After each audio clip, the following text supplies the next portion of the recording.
Amazing. You could fit a whole village in here.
Cross the wall.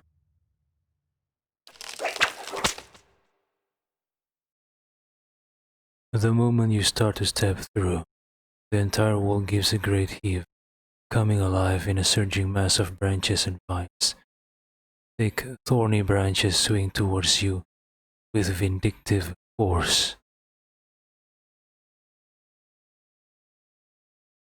Scythe-like barbs tear and scrape at you as you pass, surrounding you in a hailstorm of scratching, thrashing plants. With one final great effort, you scrabble clear of the vines, stumbling out into the space beyond the wall and out of reach.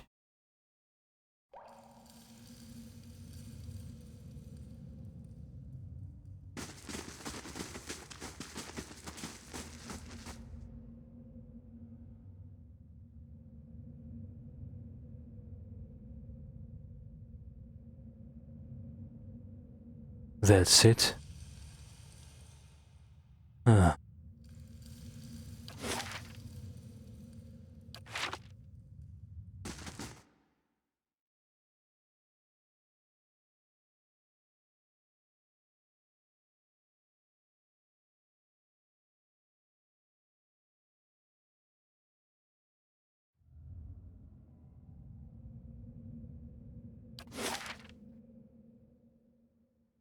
Endless paths of Otnua level 12.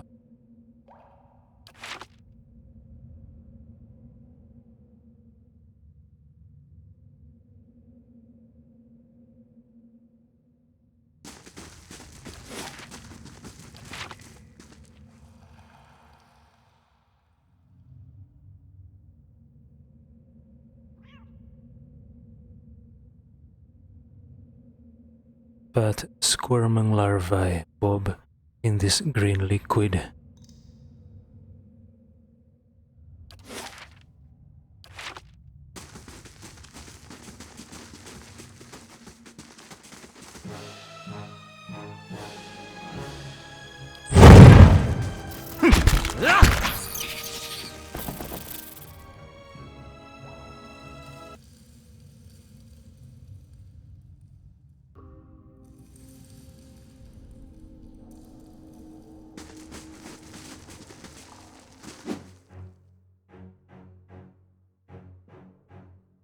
A group of roped figures blocks passage. Their heads bear a fearsome resemblance to those of the spiders that infest these caverns, their mandibles clacking in small, constant movements. In the dim light of the caverns, their round black eyes gleam like gems. They look up as you approach. You feel a peculiar, itchy sensation in your head, as if someone were running thin fingers through your thoughts. A muted sense of distress fills your mind, followed by a far louder screech of alarm from one of the robed creatures, as one, the creatures turn towards you and attack.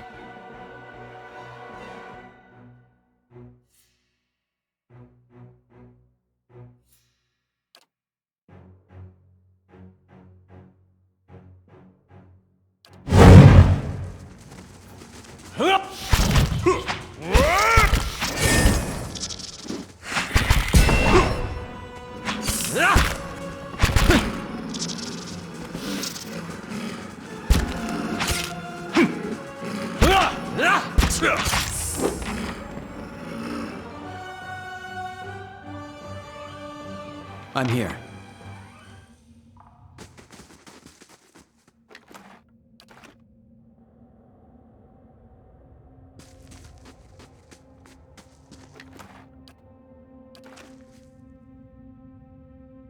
What is a Vithrak? A beast or a kith, but according to the character creation menu information, kith or the civilized races are either humans, elves, dwarves, orlans, Aumaua. There are no mention of Vithrak. Vithrak looks like monsters, but they wear robes, so they are civilized enough to wear clothes. Interesting.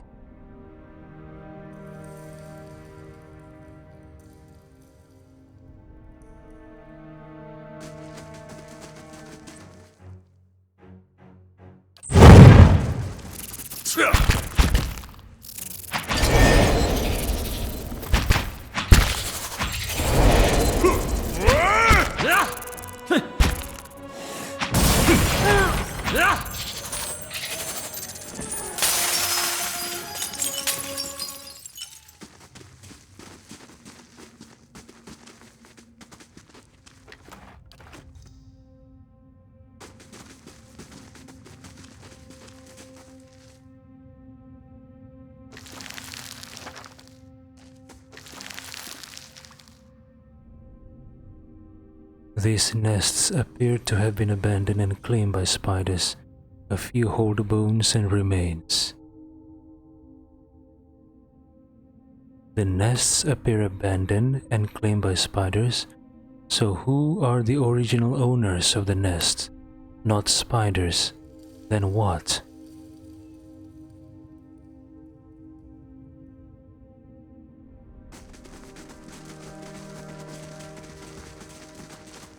Yes?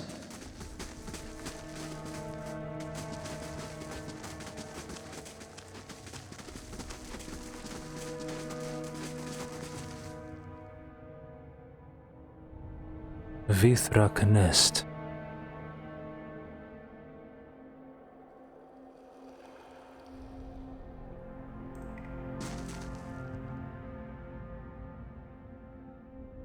Tacharek. You feel a scratching sensation in your head, followed by a sudden high-pitched ringing. Scattered images flash within your mind's eye. You see a mass of nests set against a cavern wall, stretching up into the darkness. A vast network of webs, somewhere far beneath the surface. You see too the sentries you have recently slain, their bodies lying crumpled on the cavern floor. When the images fade, you see another of the spider-faced creatures standing before you. It raises its clawed hands. You feel another twinge inside your skull, and then words emerge within your mind, in a voice wholly alien to your thoughts. The Charek says, Orej duvathi narot uvraik nat. The creature pauses, its fangs twitching. Kaledina posta agren gidare. Okay, so they attempt to communicate. They are not animals. Well, what I mean is, they are on the same level of kith, I think. Arismital asks, do you know any Aidiran? The creature makes a strange, chittering noise. In your head you hear, Aidir tong, many turns of wheel since last given thought. Animal is trespassing. Nests are here. Risk much in defending. Protectors are dead. Animal is sated. Animal listens now. The creature makes a clacking sound. Not fighting.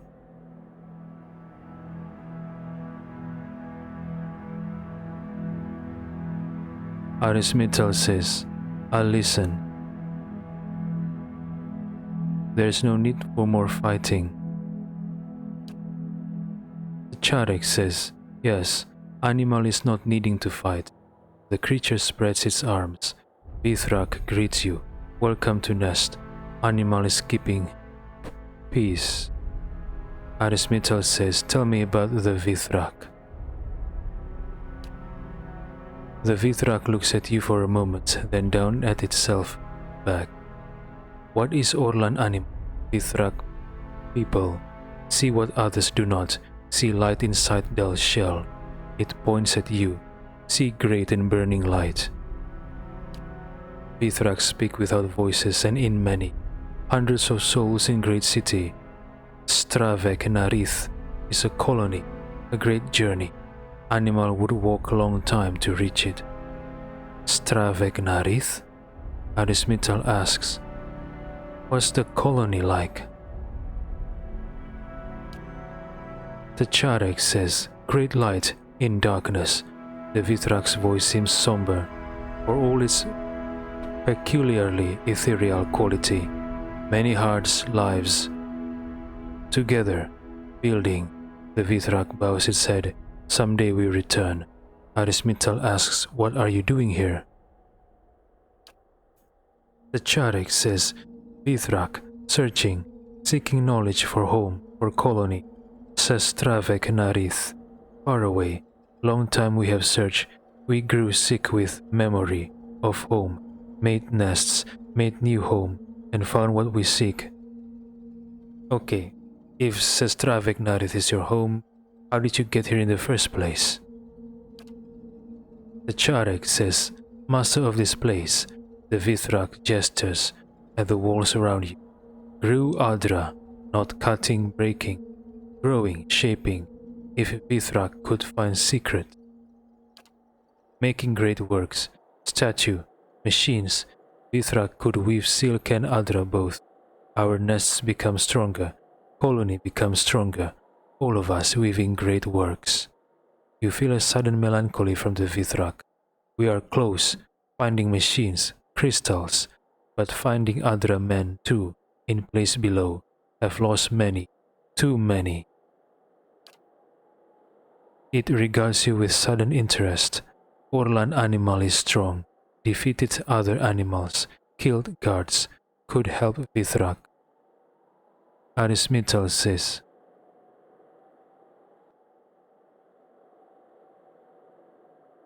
what exactly are you looking for? The Charek says, things for study, things of Adra, all in the ruins, below. Must see how Otnua makes Adra men, Adra shells, yes? Animal does not need to kill Adra men, just needs shell, also needing part from machine, part like a heart of the machine, Adra and shining metal. The Vithrak thinks a moment.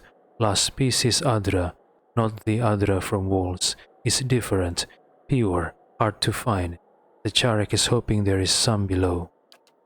If Orlan animal brings these things, Vithrak owe animal great debt, will help colony, help us, can go home. After so long waiting for this great thing, the Charek would reward animal. Arismital says, I'll go see what I can find. The Vithrak makes a peculiar clacking sound, and in your mind you feel a hazy gratitude. Then the Charek is grateful. Way to ruins lies east. Scouts have carved through stone. Found stairs, found more than stairs. They guard us, now, from what is beneath. Animal must explain task, and Castorik lets pass in peace. The Charek pauses. Castorik is not kind. Animal is taking care.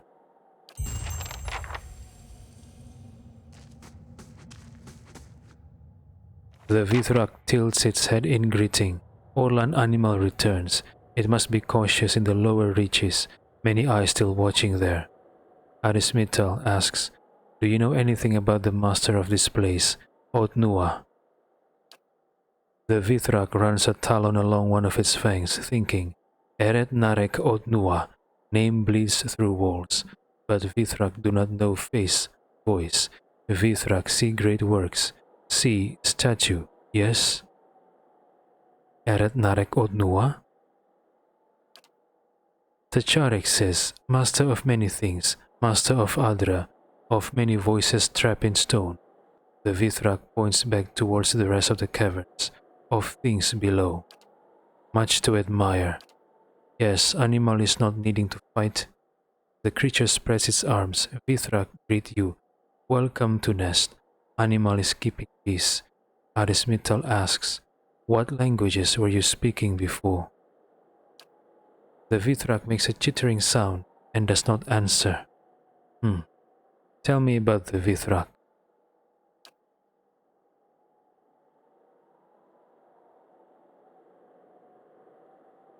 Tacharek says, is wanting to know of meat and bones, or of cities shining silver. Vithrak are people, weavers of great things. The Vithrak lets out a strange hissing sound. Vithrak are missing home. Without nest, Vithrak are nothing. What's the colony like? Okay. I had other questions. The Vithrak only inclines its head slightly, as if to motion you on. Arismital says, I'll be on my way. The creature stares at you, unblinking for a few long moments. Good, you hear.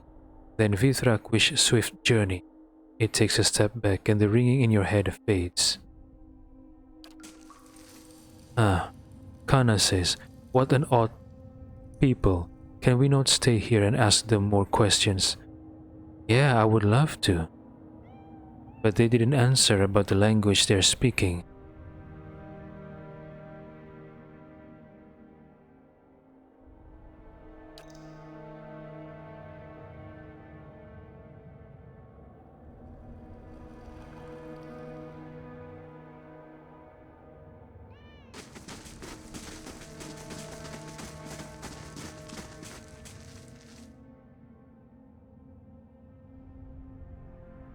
Vithrak says, what lies beneath? Spiders do not go there. Spiders here first, bringing food from tunnel. Many dead.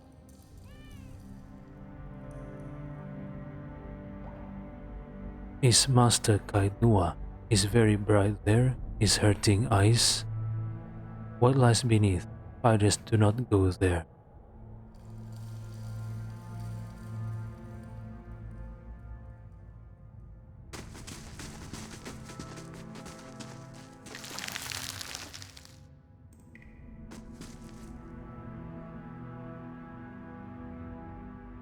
Eight glittering eyes look out at you from the nest. A small spider huddles in the back of this nest. It hisses.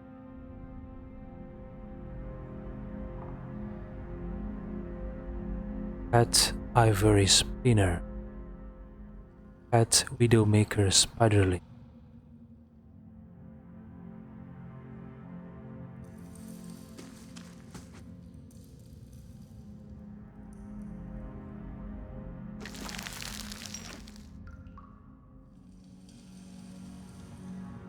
So the Vithrak is a race, not animal-like race, I think.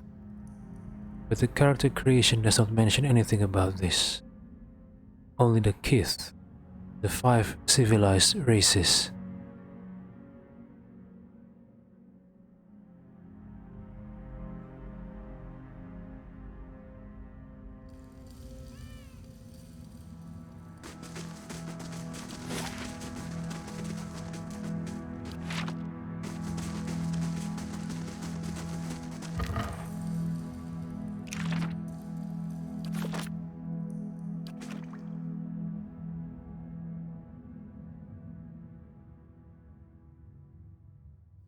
Even at a distance, these bottles and jars exude strange odor.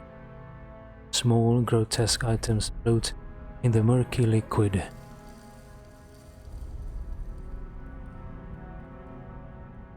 Adra coats these cavern walls like moss. It is strangely warm to the touch.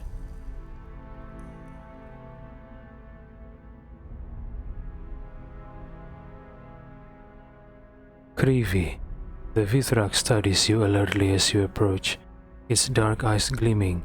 Its voice in your mind is pleasantly melodic. Either tongue is welcome, Krivi happy to see. Many new things here. It points a claw towards the cavern wall. Many crystals, it adds, excited. Arismital asks, "What are you doing?" The Vithrak raises a clawed finger to scratch lightly at one of the Adra formations, growing along the wall. He's studying Eskarevar, Adra, how growing, shaping, using. In Stravek Narith, Adra not growing. Krivi will learn secret. Krivi also hunting supplies. Isit is helping. Is searching caves in south. The Vithrak points. Is taking her time. It adds, with a hint of reproach.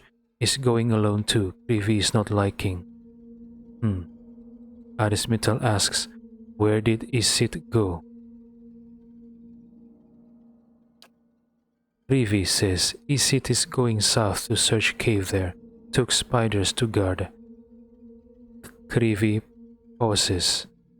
Krivi worries a little, but cannot stop to search. Is helping colony. Arismital says, I had other questions. Krivi says, yes. Krivi listens. Arismital asks, who's Krivi? The Vithrak makes a low whistling sound. Is Krivi, it says, brightly. Arismital asks, do you know anything about the master below? Krivi knows many things, but not any master. Is asking Tcharik? Krivi points a claw towards its leader, and then folds its hands primly. Arismital says, I take it you like shiny objects.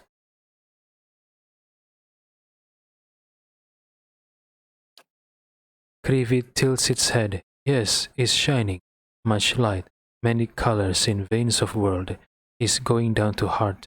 Krivi thinks. Krivi makes a small happy chirrup. Okay, so from what I understand, this group of Vithrak is away on a journey, away far from their home called Stravek Navith. They journey to this place because Adra does not grow in their lands, and here they want to study Adra and how to grow them, how to shape them. Their discovery in the path of Otnua discovers that the Adra here is being shaped and grown, and they want to study. They want to be able to grow and shape Adra to implement back in their home, Stravek Navith, I guess. Interesting. Arismital says farewell. Krivi says vare, vare, fafare. Well, yes, farewell. Aidir tong.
Let's see what we found.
Mad Vithrak.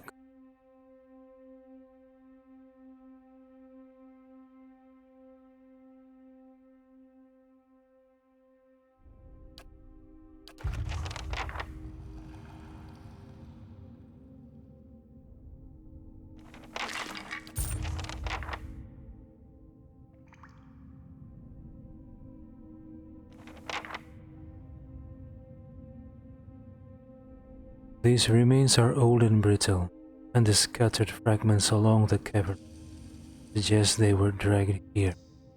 Where is Isid? Karivi said Isid is to the south, but all I found is a Mad Vithrak. Is the Mad Vithrak Isid?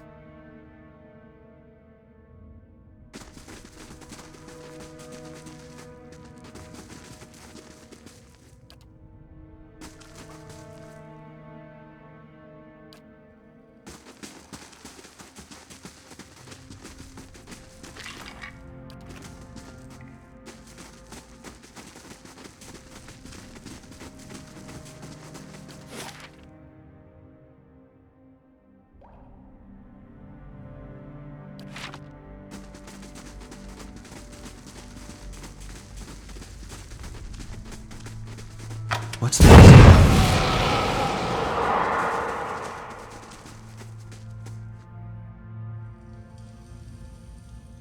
Let's see what lies this way.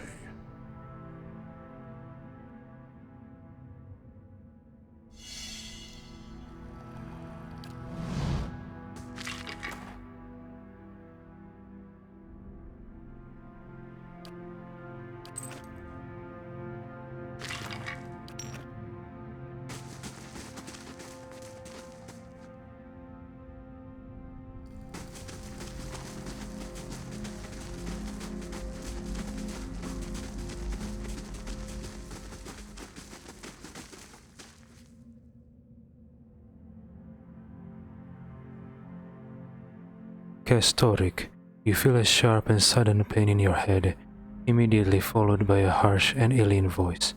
Castoric, yeah, the Charik mentioned this one. Say Castoric is not nice. Castoric says Ajik Kalethuaar Nai Orlan I did Vasti. The creature makes a peculiar clacking sound before his voice speaks in your mind once more. I name it Trespasser, Killer, Lingerer in the bright places. Where is it going?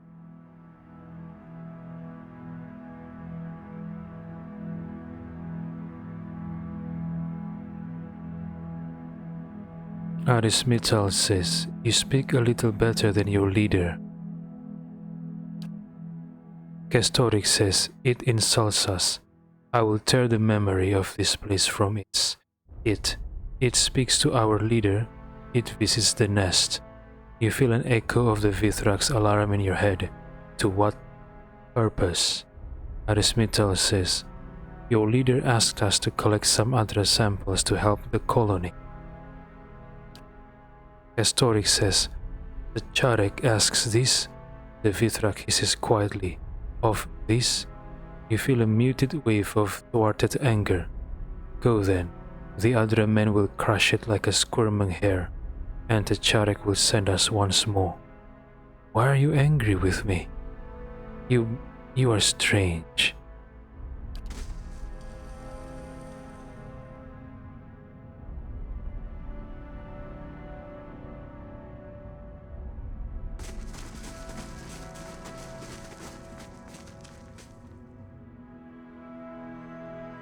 The Stoic says, "Psst, trouble us no further, Orlan."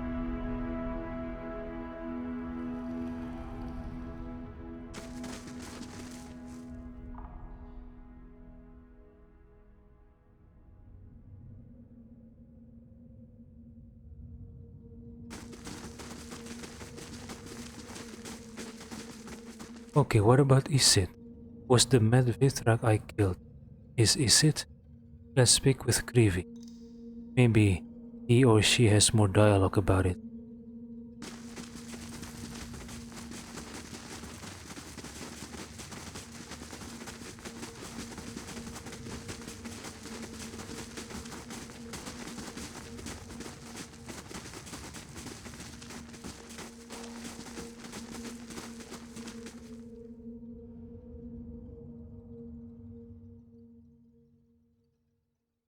Once more the fluting voice of the Vithrak sounds in your mind.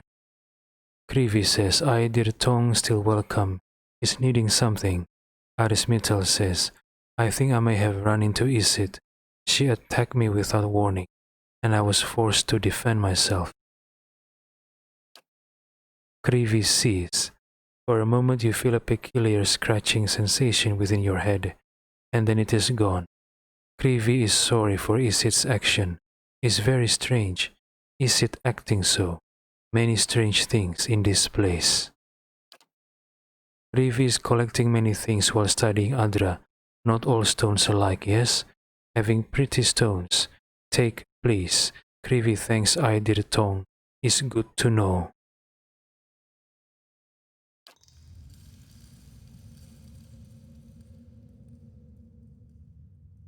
Arismital asks, "What is it you're doing here?" Krivi studies Adra, energy in Adra. Is sad Isid is dying. Isid very clever, weak in spirit, but very clever. Arismital says farewell. Krivi says, "Is faring very nicely, Krivi thanks." So is it gone mad? Is it because of the Adra, or some unexplained power that exists in this place? Huh?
I shall.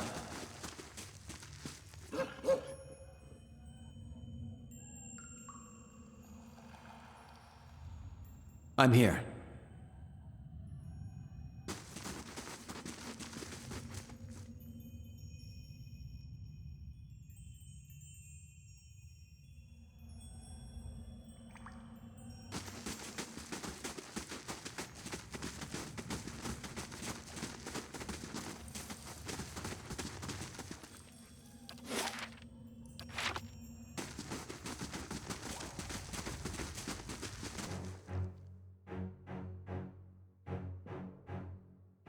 Seanguela. What's this? Get on!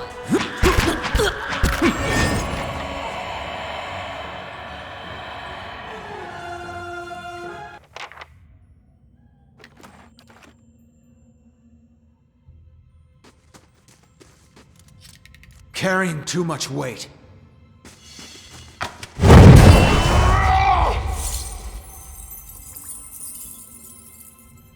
I shall be quiet as a calm sea, which is not very quiet. Carrying too much weight. And with a machine part. Yep, this is one of the things that Tacharek asked for. The exact purpose of this bizarre mechanism is unknown, though it was found within one of the broken machines within the lower reaches of an ancient ruin. It seems largely comprised of Adra and contains several loops of copper.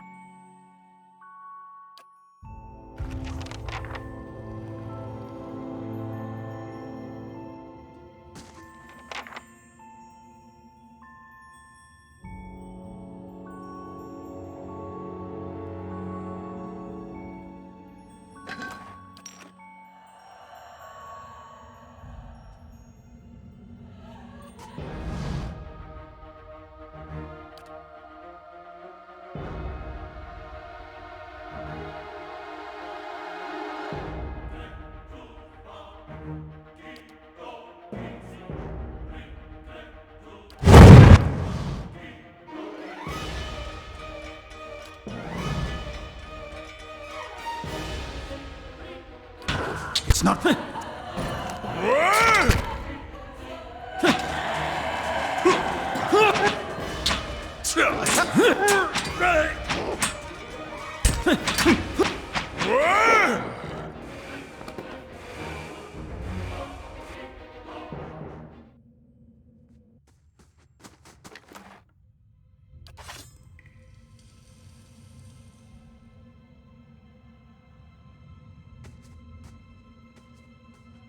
Of course. What are these apparitions, huh?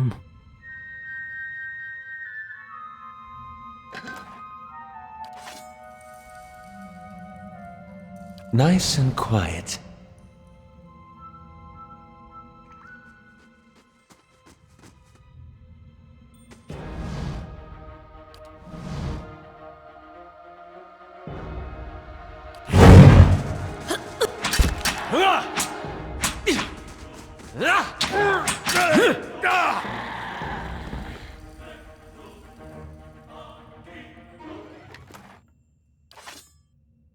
I'm on the trail.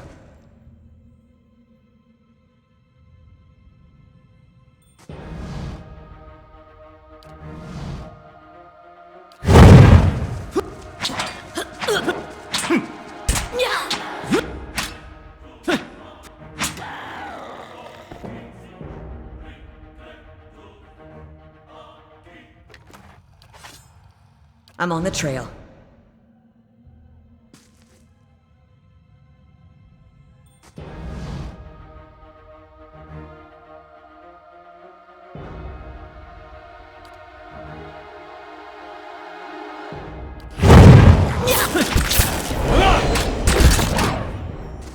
This isn't...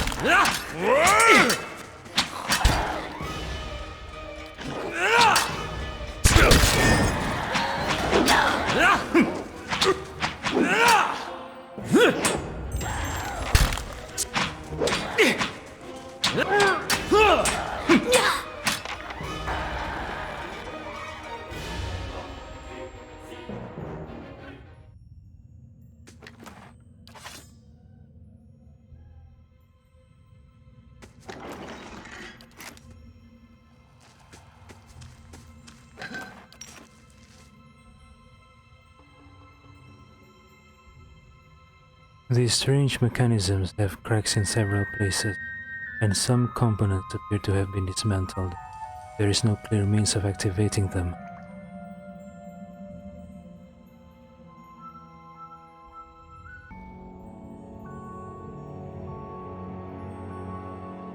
I shall.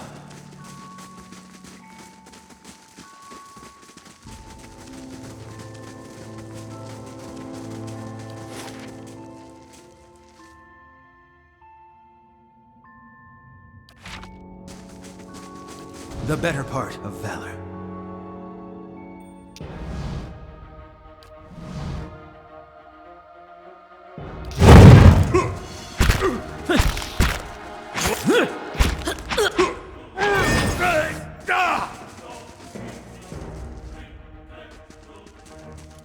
It's done.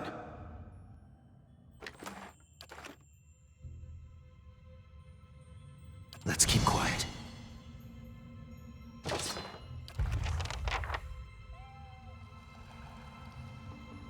Adra shell added to the stash.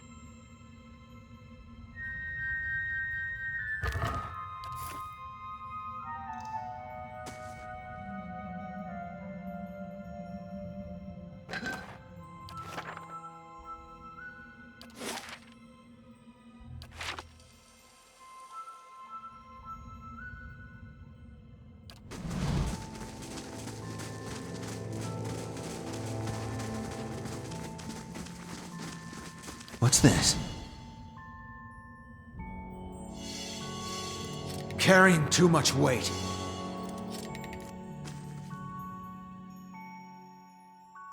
Carrying too much weight. Carrying too much weight.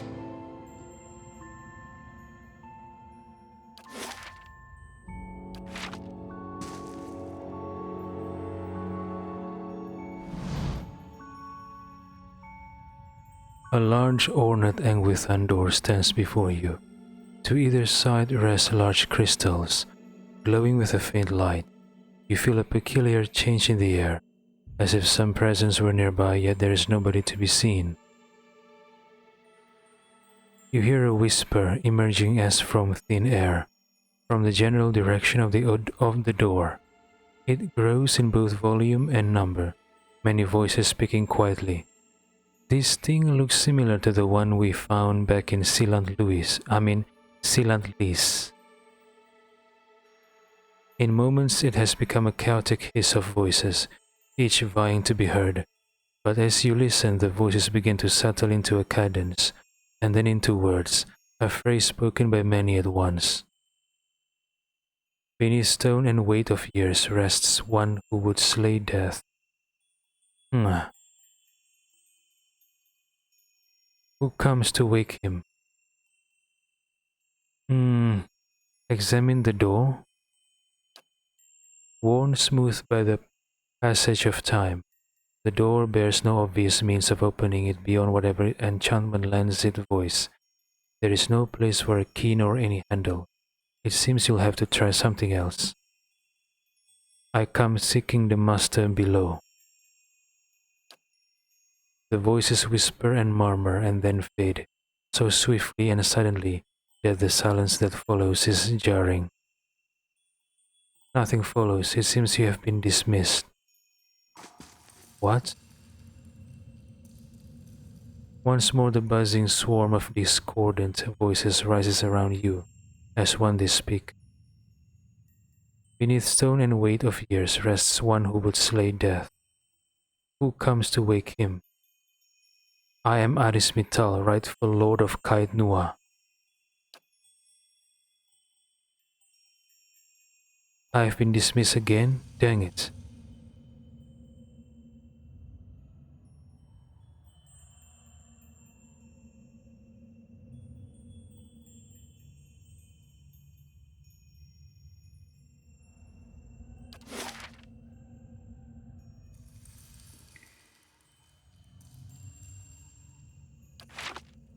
I'll see what I can find.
More apparitions.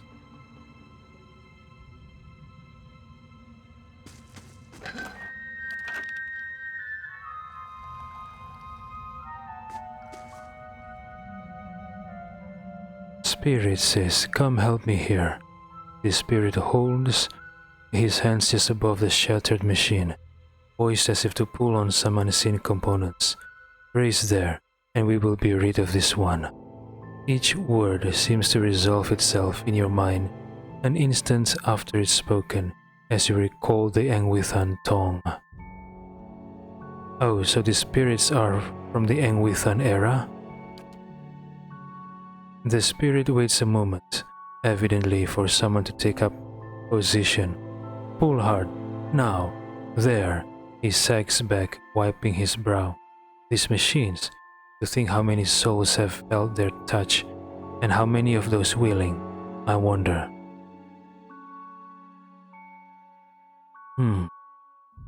Arismital stays silent. Spirit says, "It will not be long now. We've killed the tyrant, routed his people. We can ensure this never happens again. Come, they've already started sealing the upper floors. We'll be the last out at this rate." Doiros means to work some spell upon that door. Use Otnua's servants against him. Arismital asks, "Door?" Spirit says, "There must be 100 souls affixed to that stone. A punishment, no doubt. Perhaps they'll be pleased, knowing that Otnua goes wailing to the afterlife." So Otnua is a name. The tyrant, perhaps? Arismital. So, in the Engwithan era, there was a tyrant named Otnua. He ruled this place, I guess, and then the people revolted and destroyed the machine.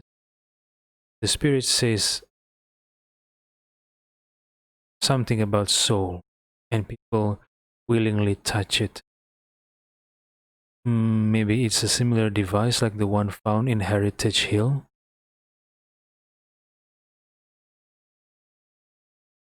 Arismital asks, "What kind of spell?" Spirit says, "He cannot unmake the door entirely, but he can change its purpose. The oath, you see.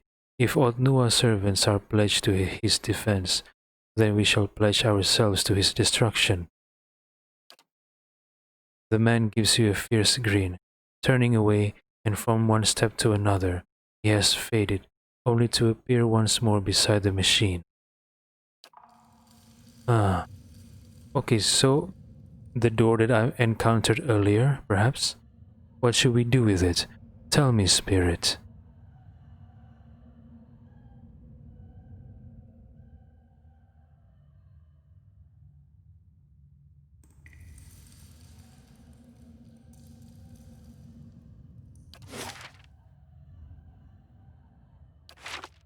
I'm on the trail.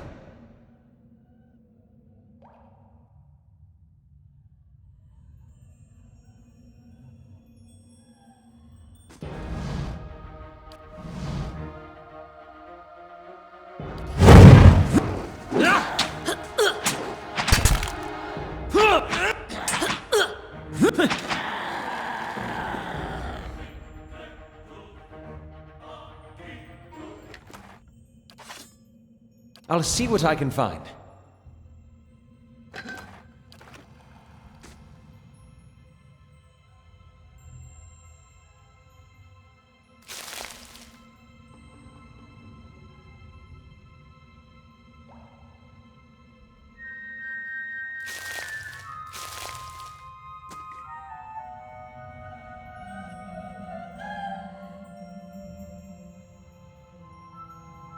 Arcana says it looks as if a battle took place here.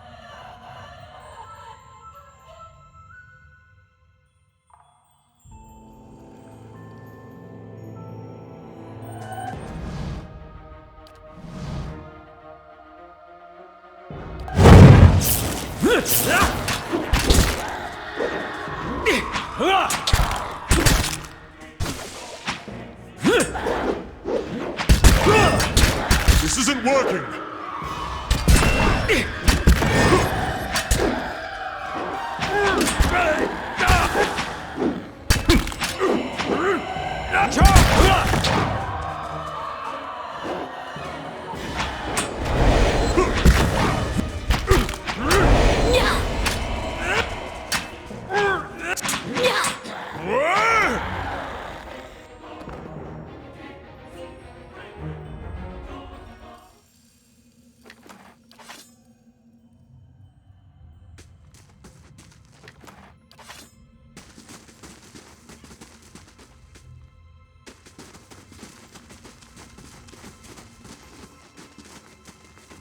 Hello?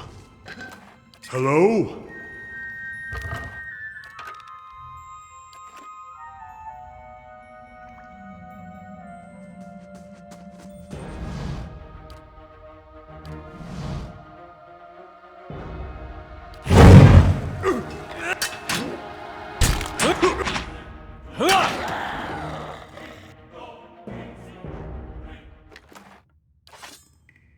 Easy now.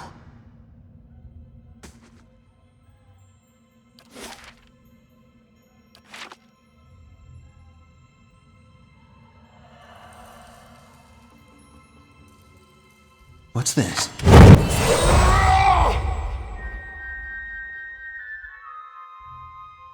Dead on!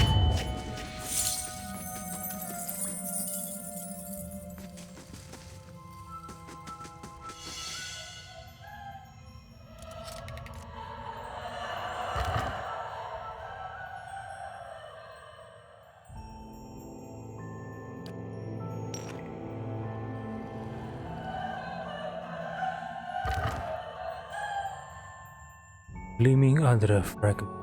This sizable crystal of refined Adra has been polished to a gleaming shine.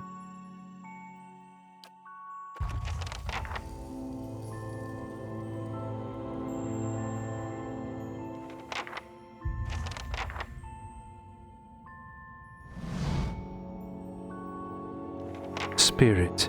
This hazy figure is tall and heavily built, and its shifting indistinct face is turned toward the floor, as if it were deep in thought.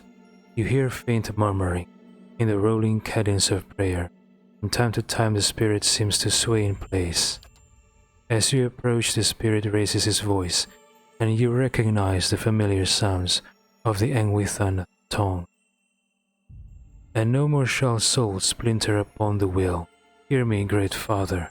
I am pledged against your foes, and the greatest of their and the greatest of this is death.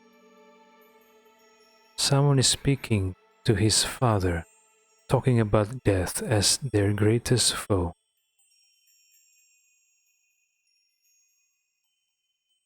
Listen. The spirit turns its face towards you in a swift motion. For a moment its features blur, and then resolve into what appears to be a man's visage. Its eyes fix upon you. You are late.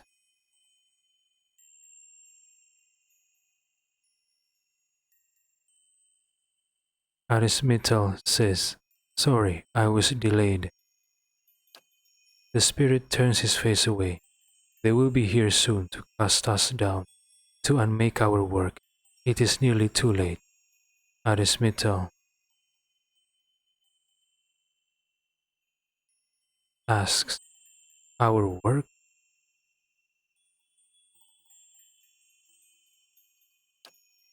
Spirit nods. If they knew, perhaps they would understand. If they heard the sisters speak, in foreign lands they leave their madmen to suffer alone, or else cast these same out from their sight. Meanwhile we have carved ourselves like smooth stones, polished the virtues within us, while flensing away the weakness. Is that not just? Is that not kinder than anything that came before? The spirit shifts, standing straighter.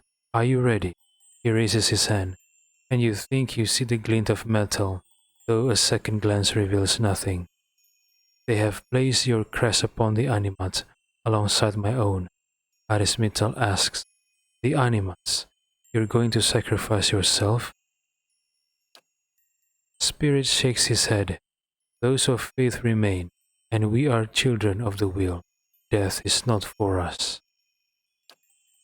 The spirit's gaze slides away from you as you depart.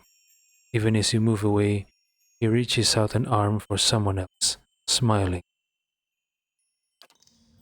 Okay, so I'm guessing this spirit was on the side of the tyrant, because he said they come to cast us down. So I guess the earlier ghosts who said they have defeated the tyrant. Maybe.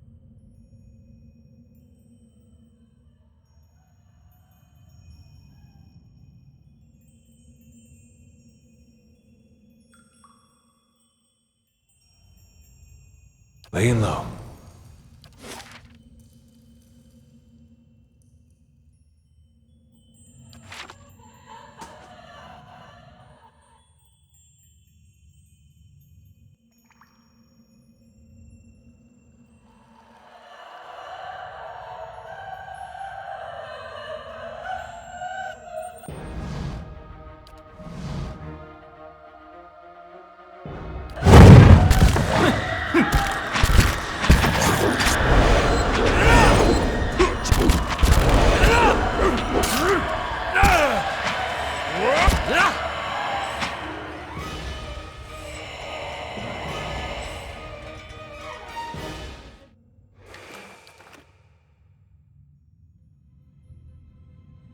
Let's see what lies this way.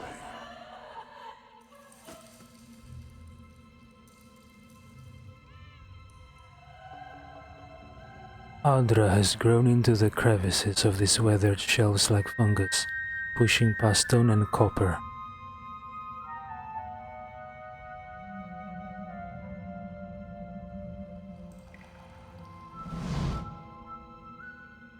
Spirit, a hazy form stands before you. From time to time, the blurring features resolve into what you take to be an elven man.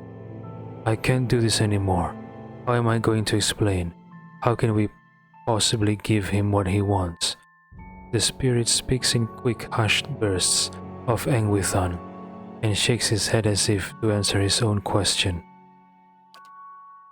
Spirit says, he's going to kill me. He's killed so many. Why should he stop here? Arismital asks, who are you? Spirit says, he has brought so many people down here. I hear such terrible things from the upper floors. Even here, these constructs, I cannot sleep. His voice lowers. I think sometimes that I will wake and find myself inside one of the animals. Will I even know? Will it not be like waking one day to find myself blind and mute? Arismital asks, what does he want? The figure paces a few steps, raising his hands to his temples. What we cannot give him, even after all this time, there is so much we do not know. He wants his son, the boy he knew, whole and preserved, returned to him. Ah. But people, souls, they don't always remember. Who's to say his son will remember being his son at all? Remember his father's face. I've seen mothers forget their children. Arismital asks, what are you doing here? Spirit says, I'm hiding. I passed by one of the machines, and I couldn't breathe. I was thinking about the work we've done, the things we've seen, how even small deeds can scar the soul. Is mine so ragged? Will Otnua's son be grateful when we have torn him from his rest? Arismital asks, how could you do all this?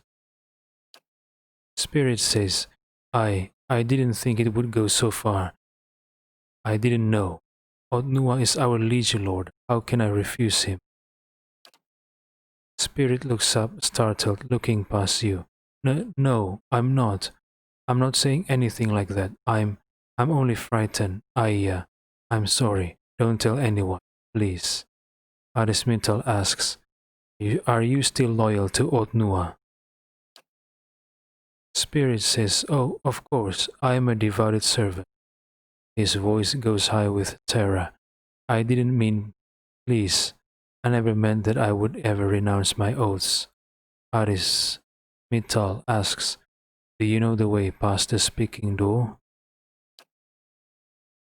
Spirit says, I know the oath, of course, we speak it every day. I am servant to Otnua. My sword arm is pledged against his enemies. My soul is sworn to his purpose. The spirit seems to curl in on himself. Sworn.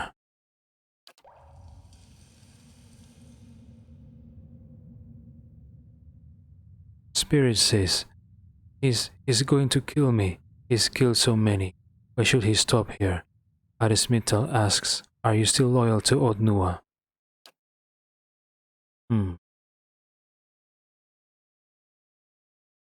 Arismital says, You mewling coward.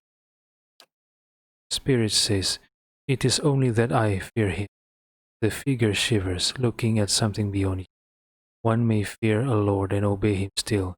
It is in fact far easier than the alternative. Arismital leave. Alright, so I have found the oath.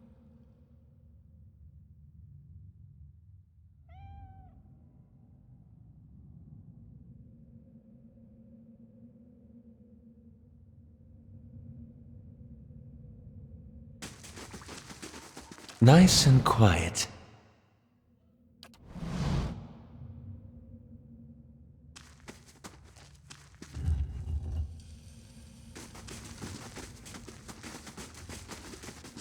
The better part of valor.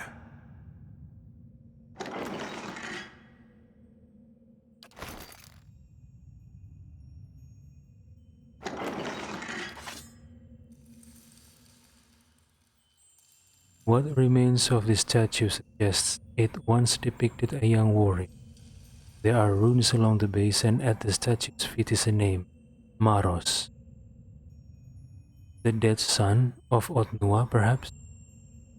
The spirit says of a dead son, and the leader wants his son back. Maros.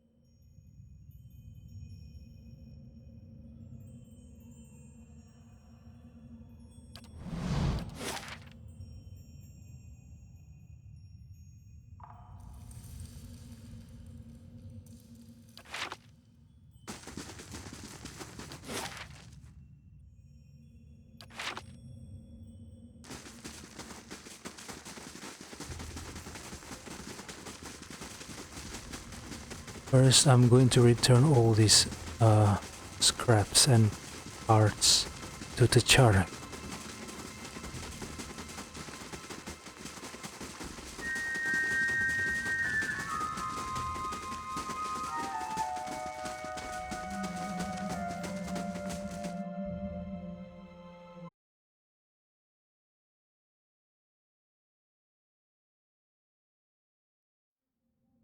Of course.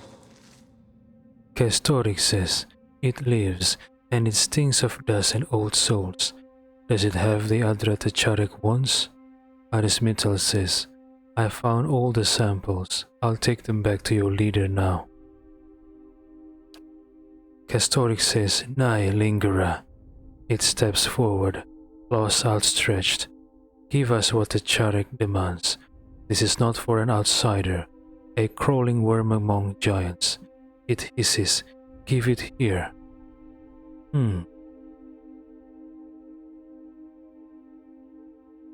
Arismital says, I did this for the sake of your people. Are you so selfish? You'd risk that just so you can take credit. Castoric hisses. It knows nothing.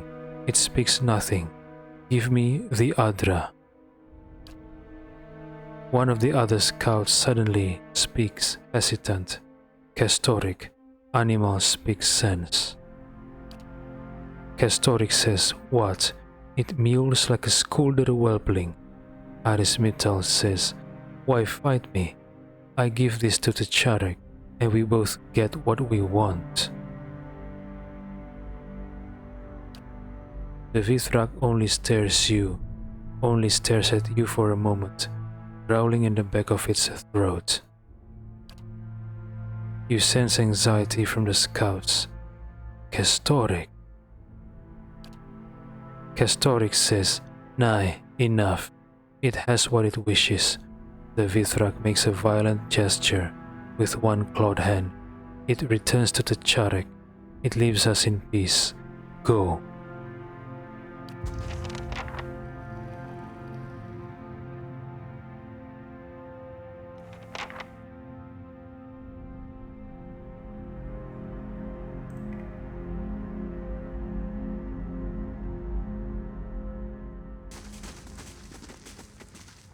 Castoric says, Shkt, go then.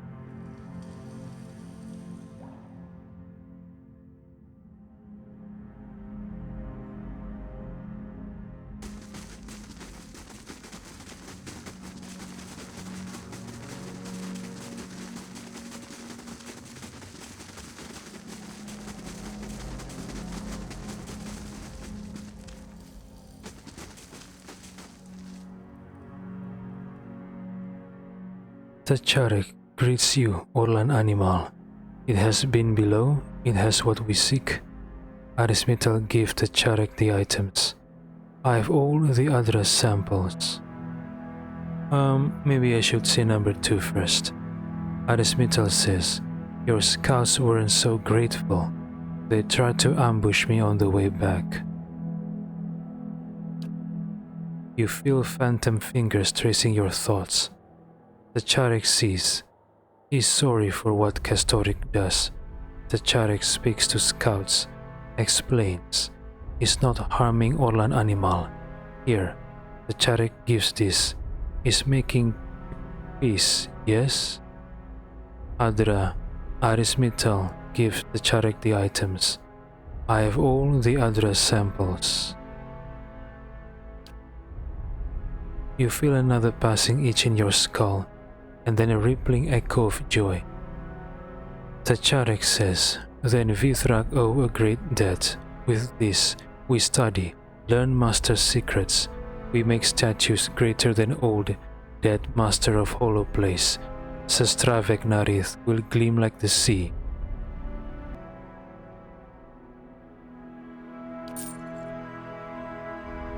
Vithrak, thank you. Is having coin. Is custom, yes. Vithrak have coins of many ages, will give many. Tcharek thinks a moment. If Orlan animal goes still into the deep places, should talk to Krivi. Krivi has supplies, will help. Tcharek is giving this also, found in tunnels, and does not suit Vithrak. Keeps Orlan safe, yes, will bring fortune.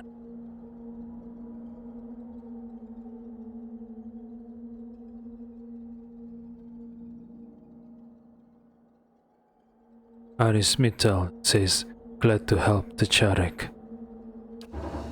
Tcharek says, Vithrak, remember, long after sun falls into sea. This is start of something, new turn of the wheel. Tcharek turns towards the nests lining the wall. Young will live in better place.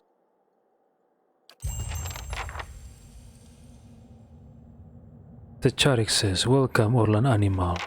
It is welcome here. Rest if it likes. Arismetal asks, what will you do now? Tcharek says, we will study what the friend of the colony brought. We'll find answers. Soon take them home. Take the young too. They will be tall when we reach Sestravek Narith. The Vithrak makes a hollow rattling noise. You think it might be laughing. Tcharek will be old. Welcome Orlan animal. It is welcome here. Rest if it likes. Arismetal says farewell.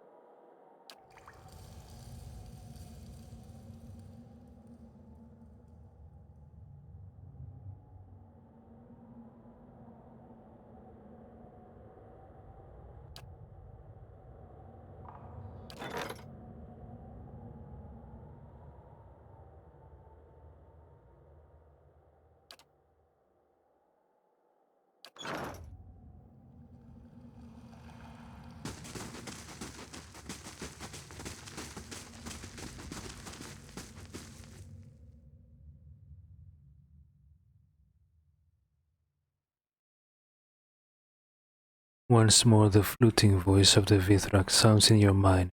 Krivi says, I dear tongue still welcome, is needing something.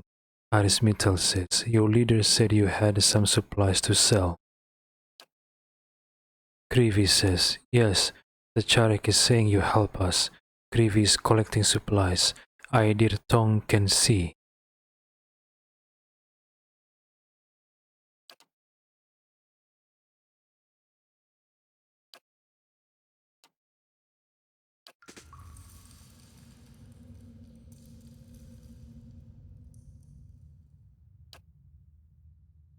Krivi says, is faring very nicely. Krivi thanks.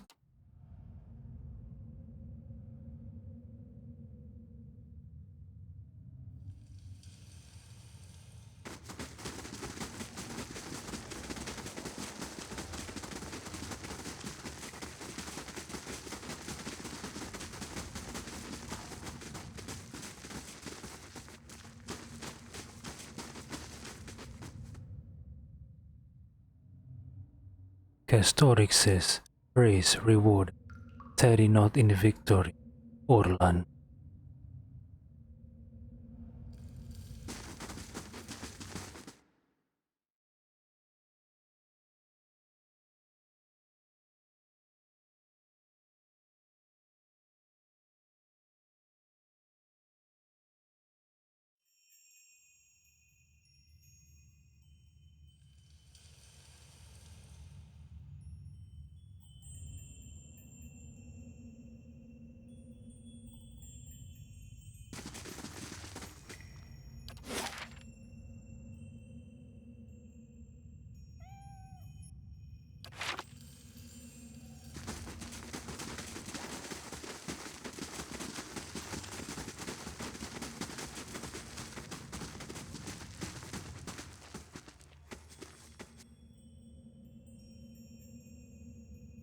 Once more the buzzing swarm of discordant voices rises around you.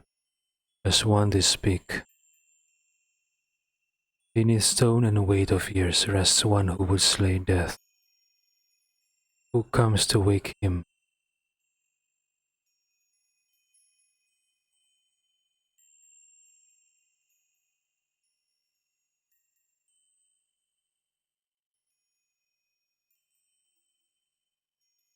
Arismetal says, I am a servant to Otnua. My sword arm is pledged against his enemies. My soul is sworn to his purpose. You feel a peculiar chill in the air, and the voices grow sharp and terse. Here pass no traitors. You are struck by a sudden lashing arc of energy from the door. It is a sharp piercing pain, but after a few moments, only the memory of it lingers. The voices quiet and fade, leaving you alone. Huh? Okay.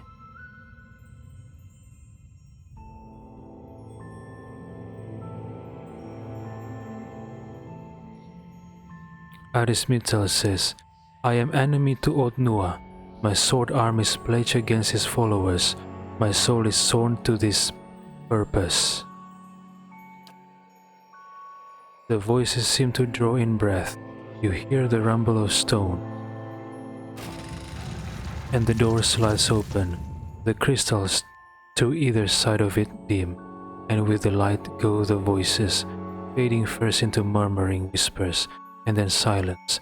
The path is clear. Kana says, you have done it. We shall be the first to step beyond these doors in an age. Okay, what will we find down there, huh? Kana, any ideas?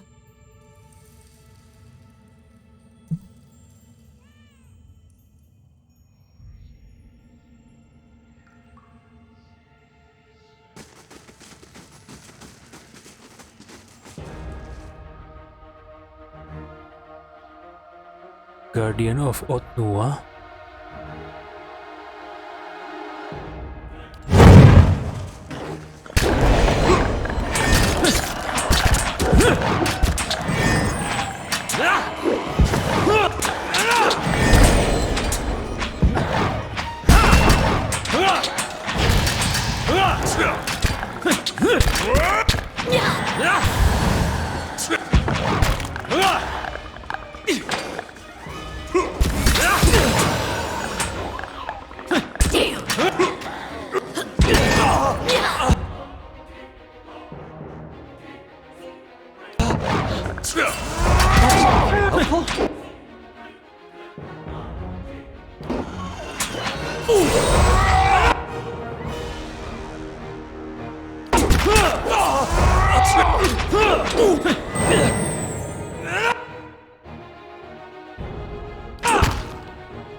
It's high time for some rest.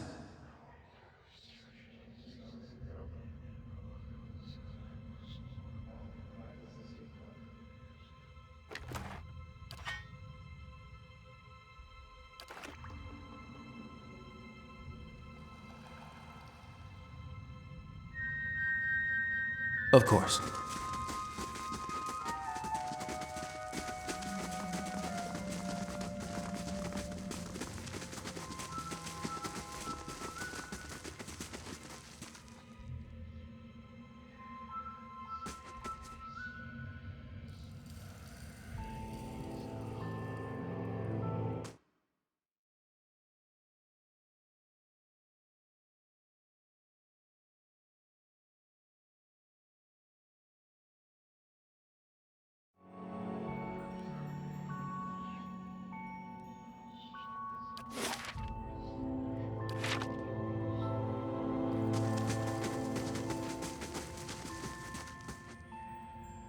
Margaren's fire casts light in dark places.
Spirit of Otnua. The shade emerges like a wound in the world, split open to reveal a hollow darkness. Beneath a writhing crown of shadow lies a gleaming mask, bearing the visage of an older man. The silver face turns towards you, features cold and still. From within the sockets of the mask's eyes, guttering fires emit their eerie light. Who are you? Would you abandon your king? Take up your sword! To battle! The enemy has come! His voice seems to reverberate through the chamber. The mask's eyes burn with sudden new light, even as the room around you seems to grow darker.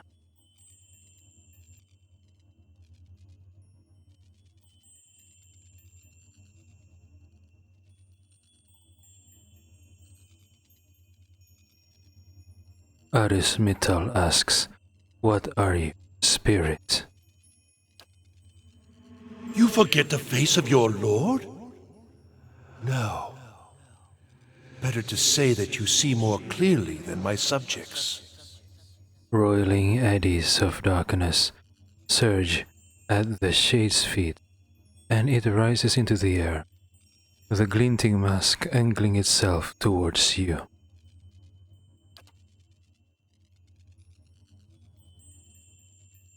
Before you is Otnua, king in life, of a great people, in death master of nothing, says Spirit of Otnua.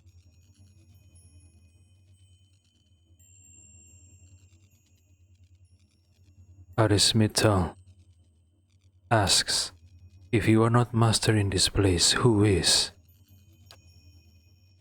Otnua says, something with a longer reach, for I can do nothing outside this wretched chamber. The stone is like an anchor.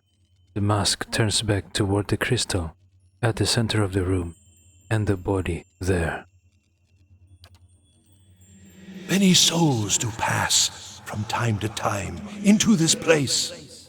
The Audra draws them deep, and there they are consumed, but not by me. The mask turns towards you once more. Otnua says, something dwells in the place beneath us, and there feeds upon my people, as it did when we drew breath.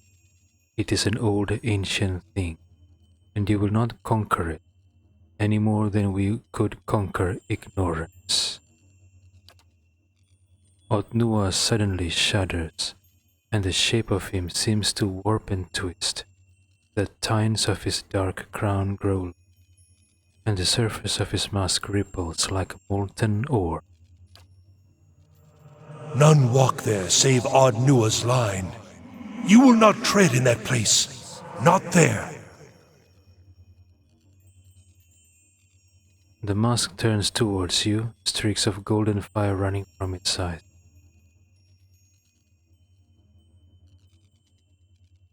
Arismital says, be calm. I mean you no harm.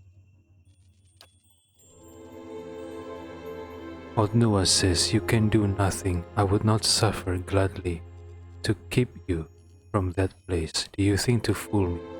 We have suffered too many traitors. Otnua raises a hand towards his face, and the fires there dim.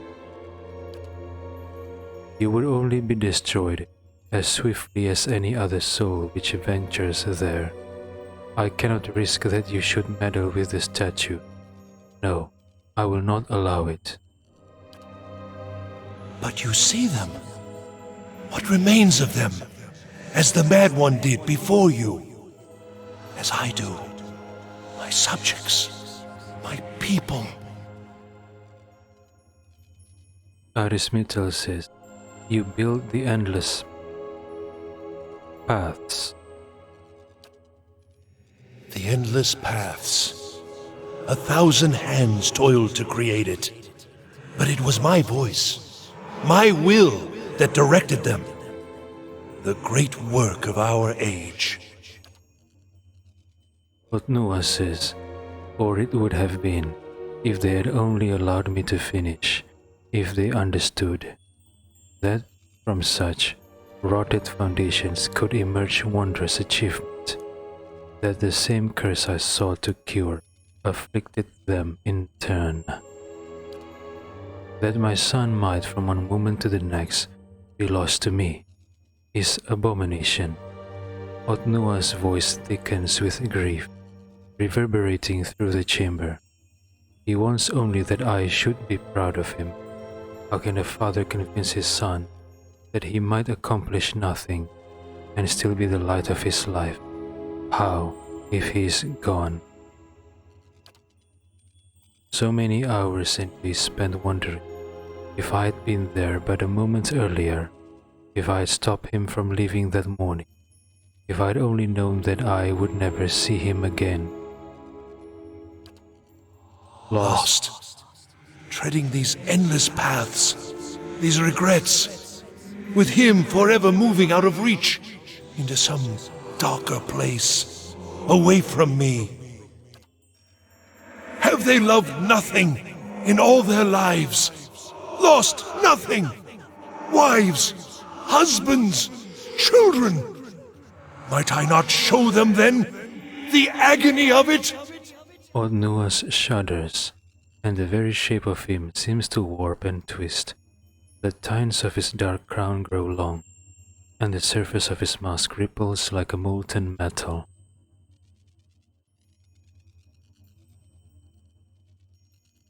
Arismital says, I understand your grief, but why all this? Odnua says, it did not start so. How could it? I was met with grief. I summoned workers, mages, servants. We plunged headlong into our quest. I could not see for tears. And at first nothing. Feeble efforts, false starts, days of nothing. And all the while I was certain I was losing time. I gave my permission that we should try new methods, that we should bolster our knowledge of the soul. And with these barbarous acts, we began at last to learn, to find the edges of that veil. My people told me they could find my son, but still we had not the means of extracting him, safe, intact.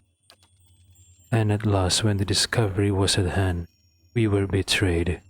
All that we had paid, the lives lost, the taint upon our soul, all for nothing. They destroyed the Titan, cleaved him from his roots.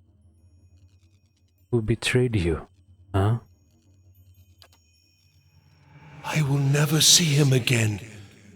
Even in death, we have been more wholly separated than if I had never known him. He will have forgotten me.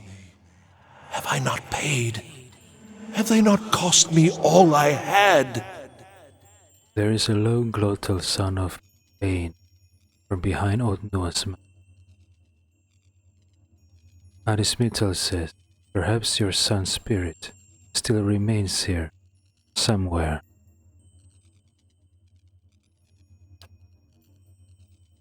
Odnua says, you think the possibility does not rule my thoughts. I have been bound, as surely as if they had intended it. It is an irony I have reflected upon for longer than you have walked the world, and now you think to counsel me. Arismital says,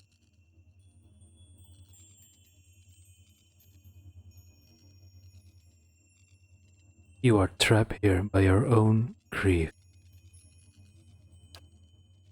Odnua says, that is, no, I have tried to leave this place.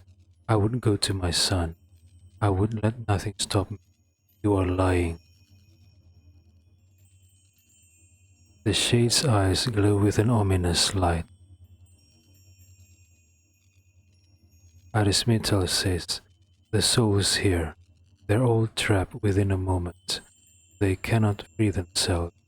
It is the same with you. No! It is not my doing. It cannot be so simple. I will drive the invaders from the halls. I will go down those final steps, and there, finish my great work. None will stop me. Flame gouts from the mask's eye. Arismital says, look around you. There are no invaders. Odnua turns, regarding the room, and then his fiery gaze settles back upon you. Odnua says, A blue fire sparks behind Odnua's mask, casting a sickly light across the tiles. No, no, you will go from here and bring them with you. Bring the mob again, with blade and fire. They will destroy all that I have worked for. They will steal my only hope. Odnua raises his arms, now lashing tendrils of shadow. Will we allow the rebel to strike us from this world, to steal my son from me a final time? Up, Up, soldier. soldiers, up! Conquerors of death! Children of the wheel! Andara! Riomara! Esarna! Keep them from the statue! Okay, so what happened to his son? How did his son die? How did his son die? I mean, he only said if only he stopped his son from going that day. Going where? Doing what? I don't understand. What was going on?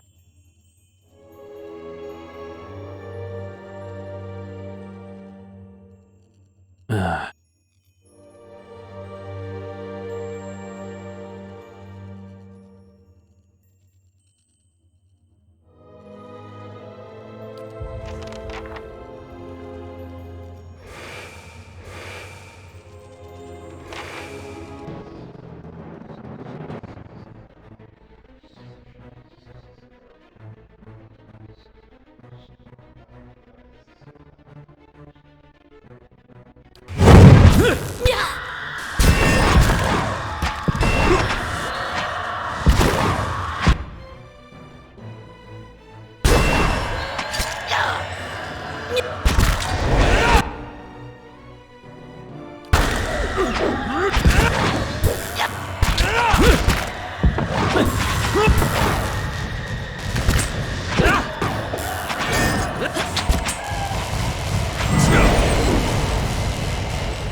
It's high time for some rest.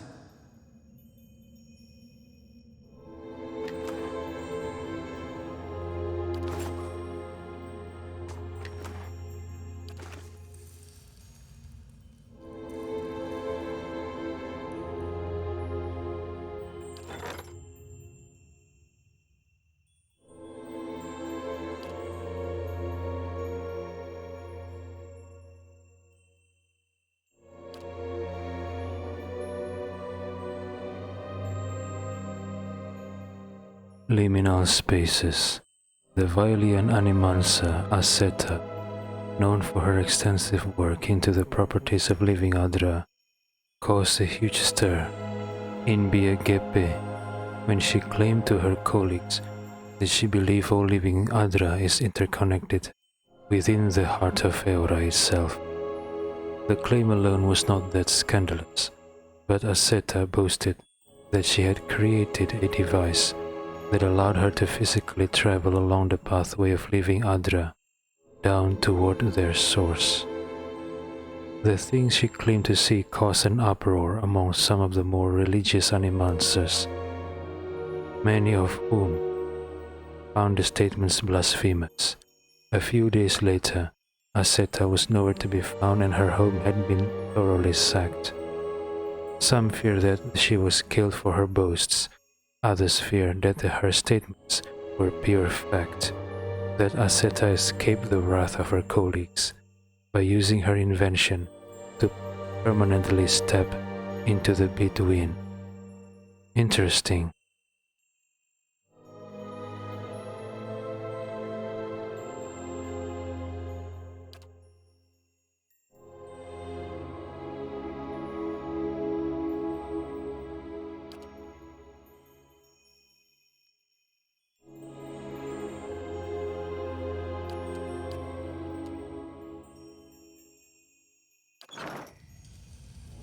Okay.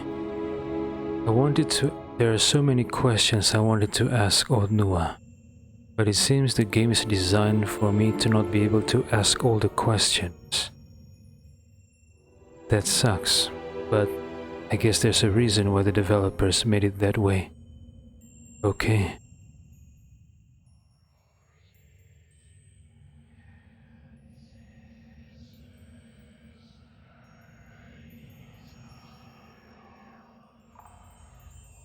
All I gathered so far is that Odnua was a tyrant, his people revolted. At one time, his son died. He ordered his men find a way to bring his son back alive, but then he said he was betrayed. I guess when they were researching ways to find to get her son back. I mean, to get his son alive, I guess, during the time both. So the chronological events should be his son died. He told his men to find a way to bring his son back. When they are found a way, or almost found a way, the revolt happened. The revolt against the tyrant. A claim one of the spirit. One of the spirit claim that the tyrant has been defeated. And I think the tyrant refers to Otnua. Maybe.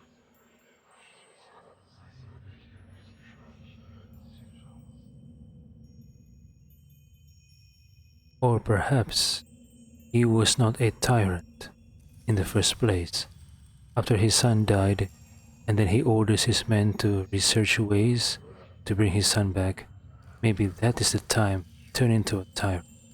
Maybe he used soul, both willing and unwilling, to do his experiment. But the majority of people don't get it, I guess. So they revolted. Perhaps.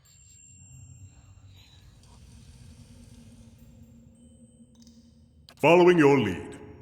That shade, then, was the great Ardnua? Death, I know, can twist the soul, and yet I felt more sadness from him than anything else. I felt sadness that I can't ask all the questions I want to ask. Kana says to think he built the whole of the endless paths so that he could see his son once more. I don't know if I blame him for it. From one moment to the next, I kept changing my mind.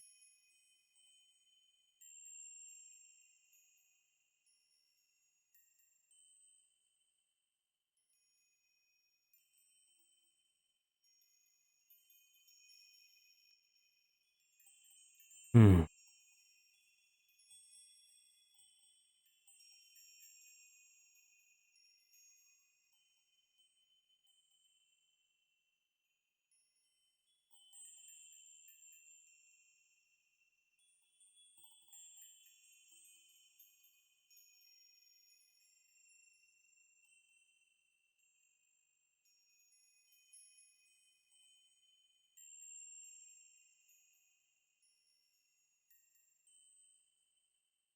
Arismito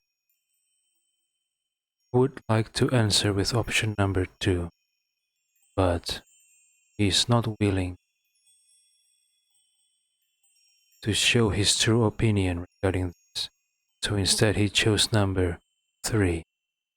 Arismito says he robbed others of their sons in turn. Was his cause more just? Kana says, no, you're right, of course. Kana sighs.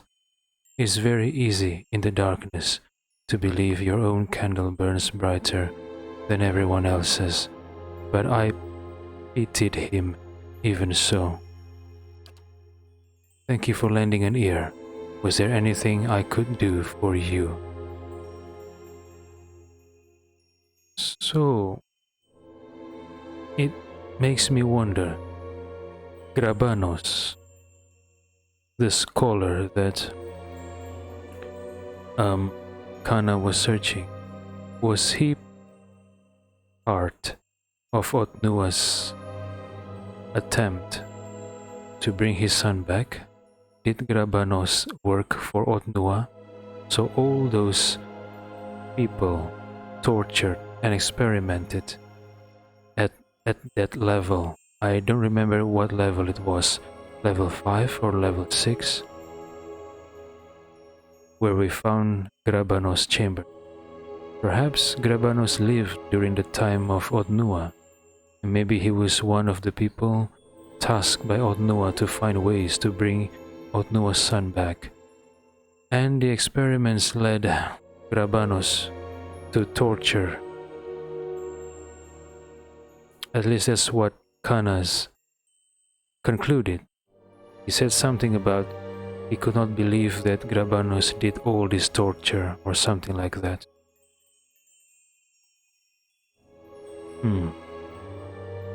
Interesting. Let's be on our way.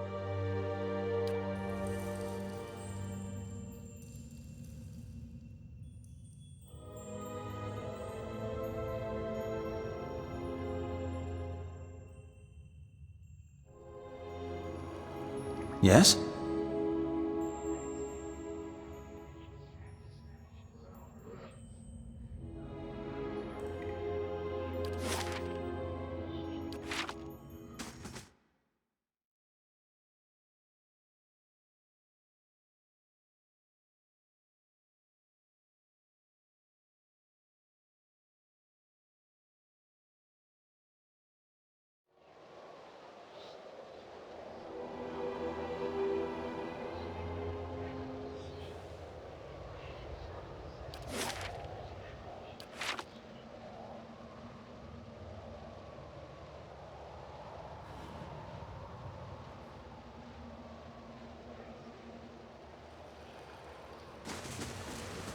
Light, flame, and sound. We'll keep to ourselves.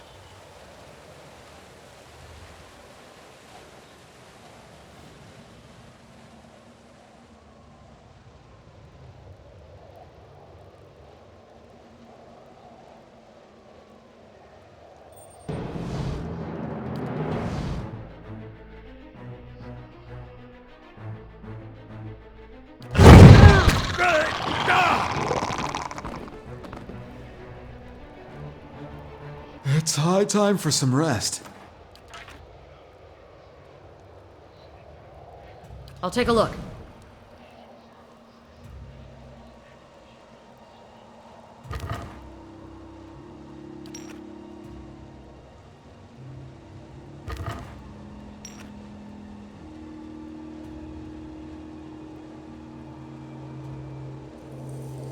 Warm air pulses through the aperture.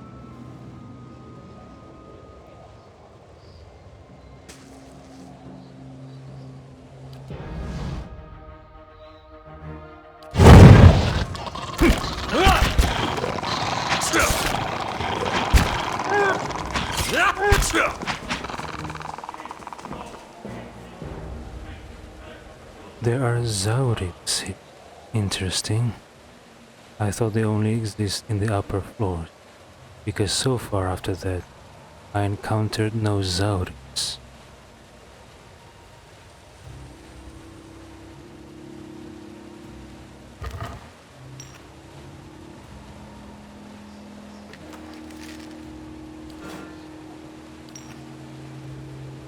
Slow and silent.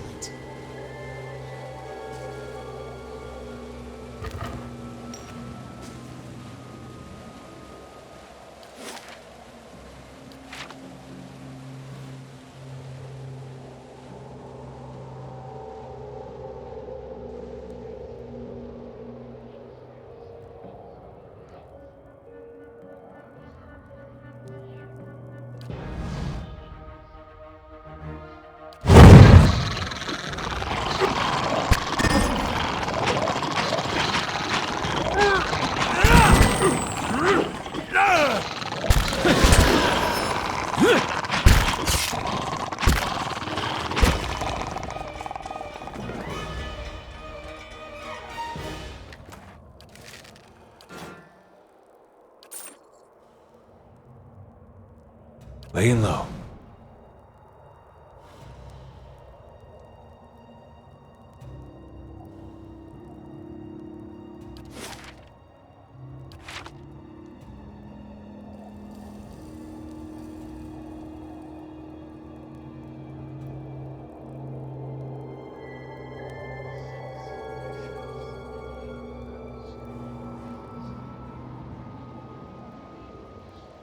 Look, the statue.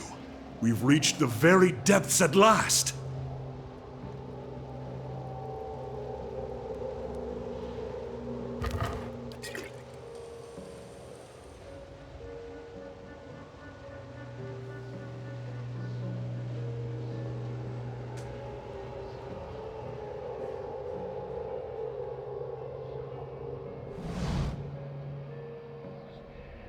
The stairs ahead have crumbled away, leaving you at the edge of a dark pit. You'll have to proceed down carefully, and climbing back up may be difficult. Climb carefully down the rocks.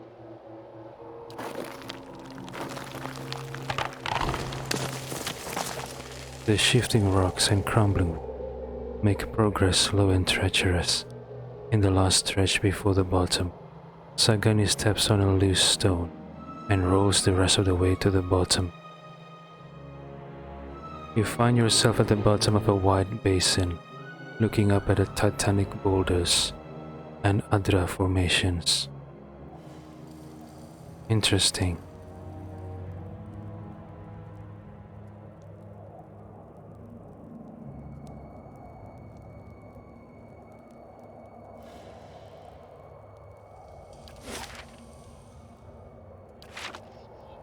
And what does the flame reveal?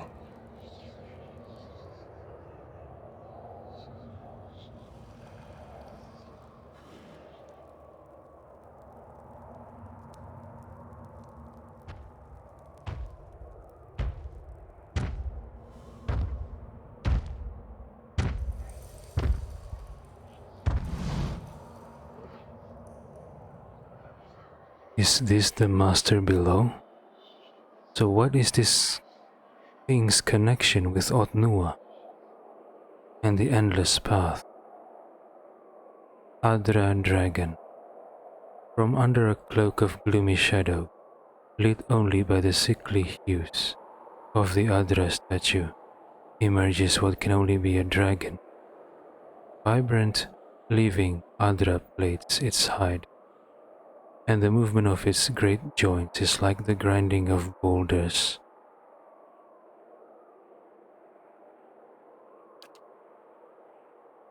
The dragon stretching itself up to its full height, its horns looming like towers, and then it lowers its head, turning a sharp and intelligent gaze upon you.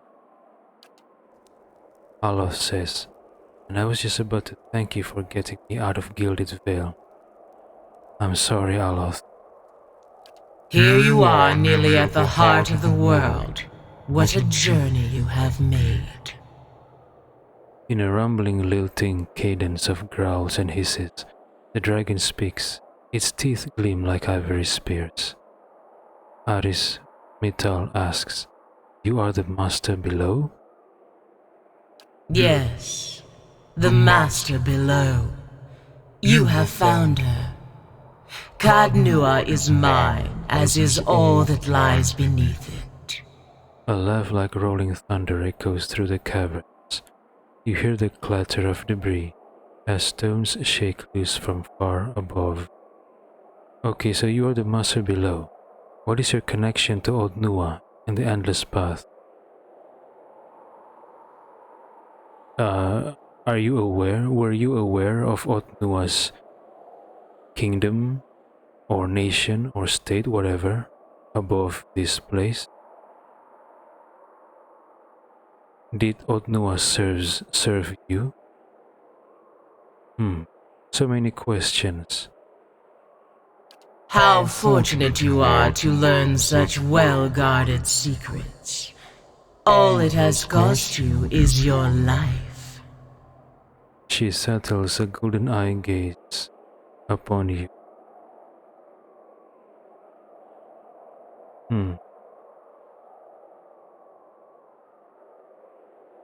Arismital asks, "So you are the one they spoke of all this time?" In a fashion. Think on it. How many hundreds of souls killed by fawning Zorips or devoured by trolls? Dashed against sealed doors, dragged screaming into dark pits by spiders. All to see what you have seen. A gate into the past. The history of a fallen people. The haunted treasures of a mad king. The final monument of a distraught father, an old man weeping in the dark. Okay, are you implying that you are created after Otnua's time I don't understand. I'm not sure I follow your words. And each and every man and woman that falls comes here, to this place, to me. Arismital asks, what is this place? All that remains of a dead man's greatest wish, a grand memorial, or merely a sorry little tomb. More than Ardnua's precious son are buried here, of course. Many more. It is where the Ardra veins converge, before descending into the hollows of the world. Okay, okay, the dragon rakes her claws across the dirt. Okay, one thing. If this is the place where Otnua buried his son, then he should have noticed the existence of this Adra dragon, right? And why did the Adra dragon allow Otnua to enter this place? I thought the dragon would be territorial. So I'm still not sure.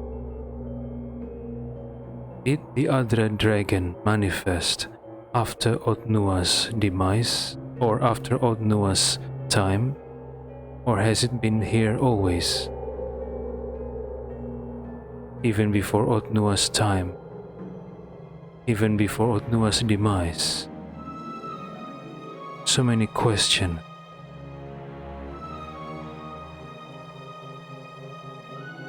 This is the place where the Adra veins converge before descending into the hollows of the world. Adra dragon says, that is what calls you all down here in the end, though it lies now beyond reach. Do you feel it, now that you are so close, that pull towards transformation?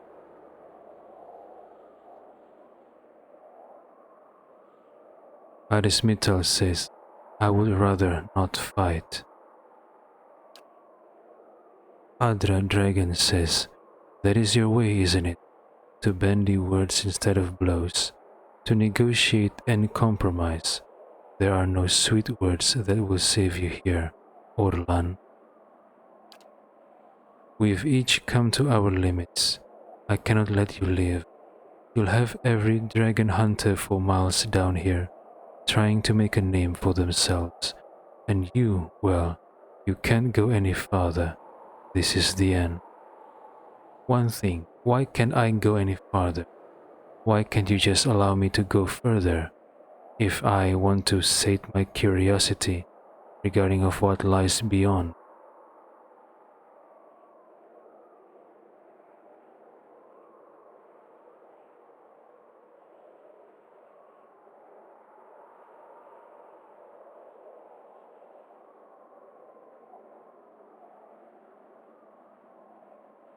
Arismital says, wait, tell me why you are down here, at least.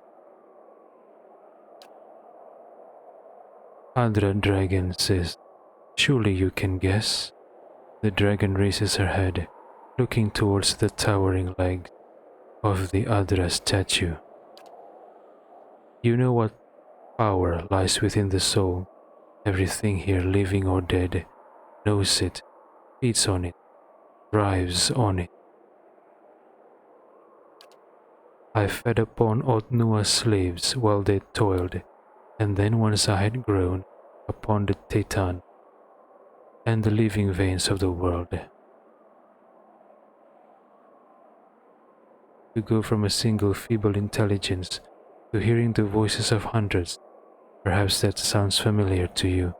Okay, I get it now. So this dragon manifests or created during the time of Otnua, not before, not after.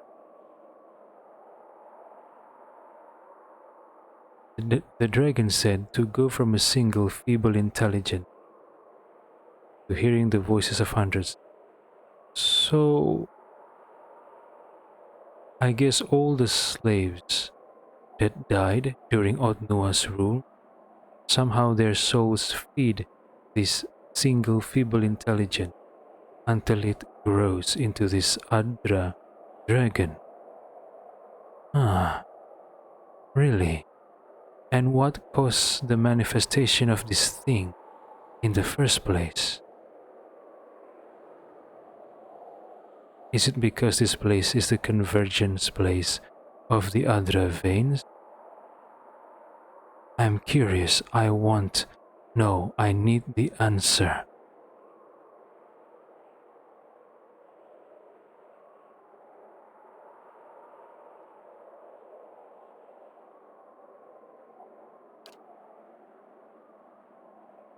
Adra Dragon said, the statue survives in part, as do I.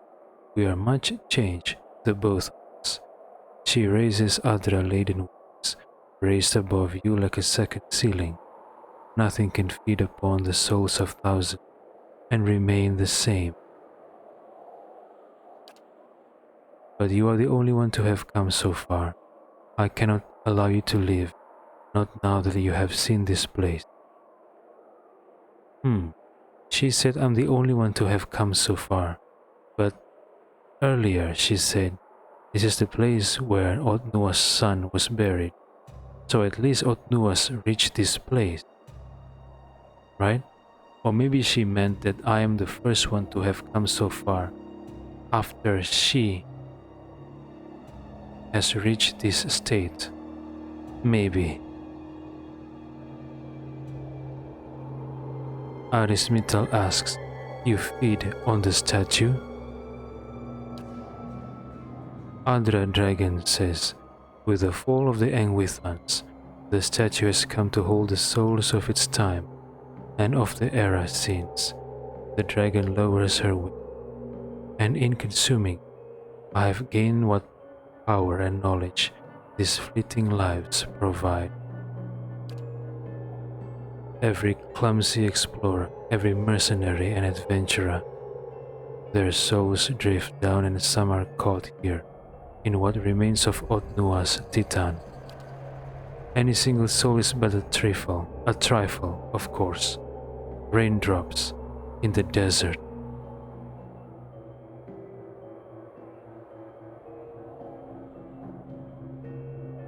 Arismital says, Otnua said that the Engwithans cut the statue off from the Adra veins. Adra Dragon says, so he was not yet all mad. I have whiled away a year or more playing part in his vision, but he spoke true. The dragon implies that she meddles with Otnua's visions. Adra Dragon said, the Titan is only a vessel, and in time it will be empty. The river that fed it once now lies far below, out of reach, saved to the dead. Arismital asks, what will you do when the Adra is gone?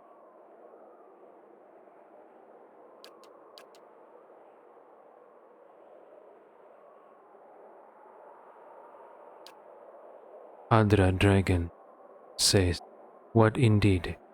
Am I to dig my way free, follow your tracks up and out of this place? There is a rumbling growl underlying the dragon's speech. Already the Titan is not as it once was. I have a few centuries yet, before the remainder has lost its power, and then I will starve. But that hardly helps you, here and now. Arismital says, so you are trapped here. Adra Dragon said, I came into this place as a hatchling. I was yet small and my wings light. You will note that I have grown. The dragon stamps one mighty foot upon the earth, and the ground quakes. So too has the Adra weighed me down. Oh, okay. So the dragon was not a manifestation of something. It is literally a dragon hatchling that came to this place. And then through years of people dying, including during the era of Otnua, the slaves dying, all the souls are absorbed by the Adra statue. And so the dragon feeds upon the Adra statue, and until the dragon grows, becoming like this. Okay, I thought the dragon was manifested out of all the many souls that died during Otnua's reign and took this form, but it turns out it is a literal dragon who arrived here at this place as a hatchling and fed upon the Adra statue and became like this. Okay, now I get it. Adra dragon says, but I am not wholly trapped. No, the mind wanders, and like your ciphers, I can cast myself beyond the limits of my bones. Only my reach is far greater than theirs. Oh, you can wander your soul or mind, similar to Taos X Arcanon? Wait, Taos X Arcanon can possess body. Do you possess body, or do you just wanders in your mind form? Adra Dragon says, all that has happened since Otnua's fall, I have witnessed firsthand. The fall of cities, the death of languages, war, pestilence, the mundane lives of farmers and kings alike.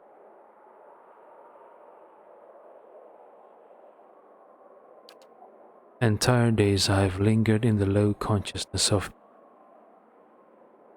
people 100 leagues apart, but in time always the body called.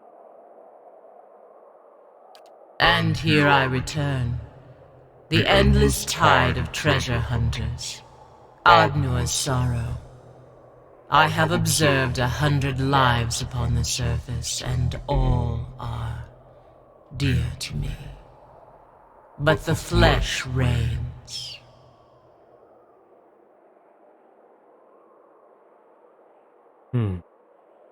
Arismital asks, but you are a dragon.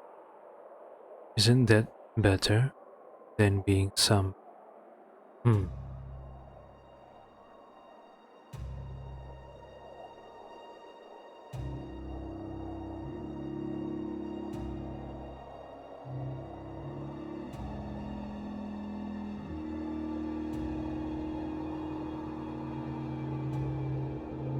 If I choose number 1, do I still have a chance to choose number 2? Or not? Arismital asks, but you are a dragon. Isn't that better than being some peasant? Adra Dragon says, it is an irony that is not lost on me, that you are very small and frail, where I am not, and by being so could climb the steps and be free. When you are dead and gone, I will still be imprisoned. Why? Why are you imprisoned? You did not explain why you are imprisoned here. You can just leave, right?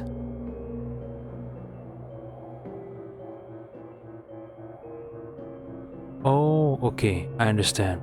She said that you are very small and frail, where I am not, and by being so could climb the steps and be free. Ah, so she implies that because she is too big, she cannot exit this place, because the path to exit is too small for her. Ah, I see.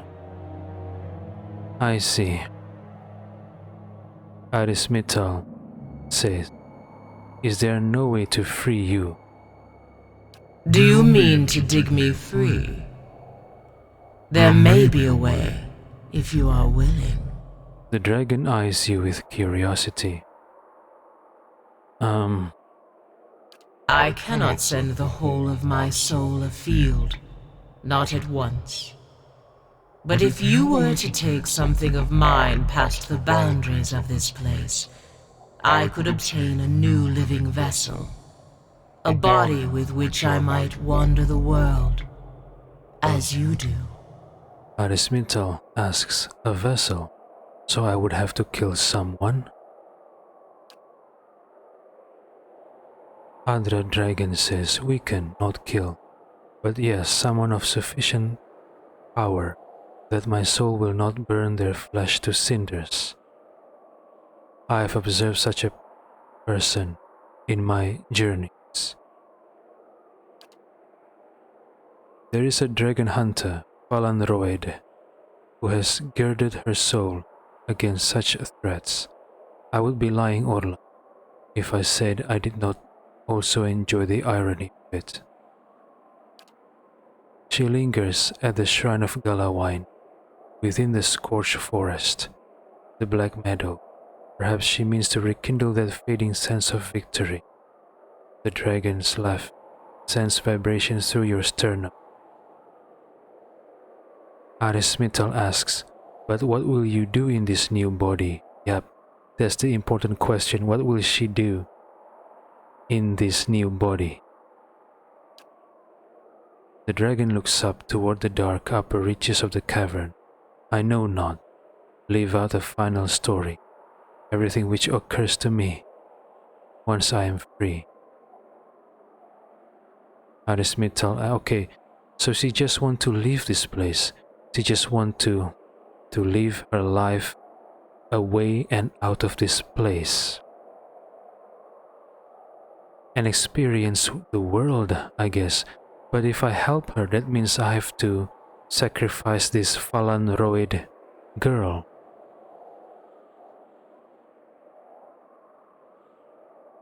Do I really have the right to decide which life is more worthy? Falanroid or the dragon? Do I really have the right to decide that? Confused. Does Arismetal have the right to decide that? Arismetal asks, what is to be my reward for this? Adra Dragon says, the death of this form in time, your life, and what wealth I can give you. Okay, so the reward is the dragon will no longer be in its current form. It will possess this Falanroid woman, and I guess your life means that she will spare me, and wealth. Oh, okay, maybe she has wealth. Let me think. Okay.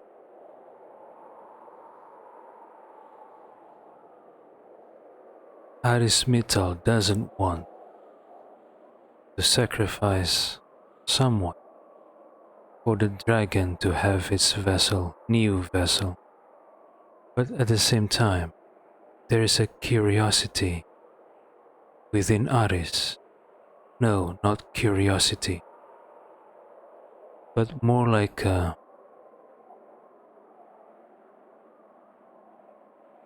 feeling of waste. That it would be a waste to not help this dragon, this old being,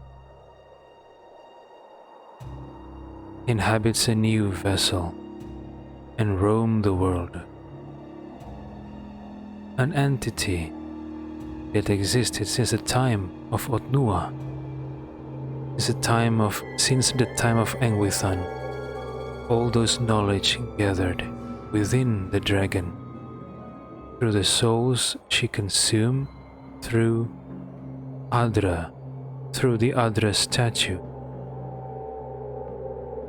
It would be a waste to just let this thing here and die in this place.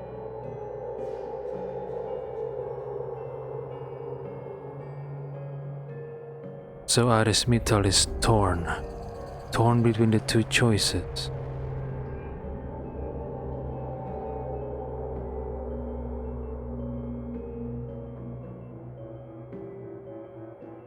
What should...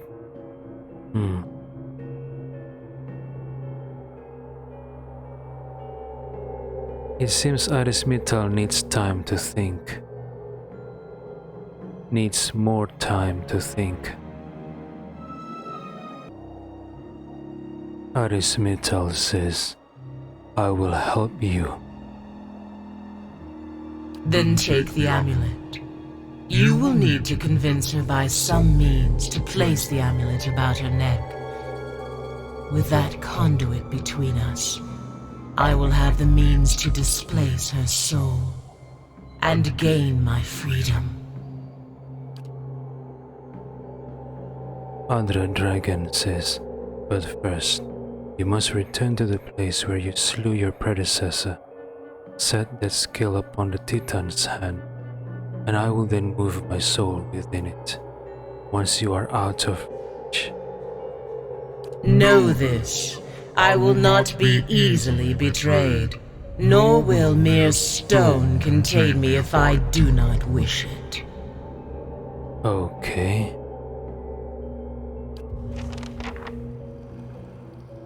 Place the amulet upon the Andra statue's hand. You tarry. Are you having doubts? Arismital asks, what must I do again? Andra Dragon says, place that amulet upon the hand of the Titan, near the place where Mirowald dwelt. I will join you shortly. You tarry.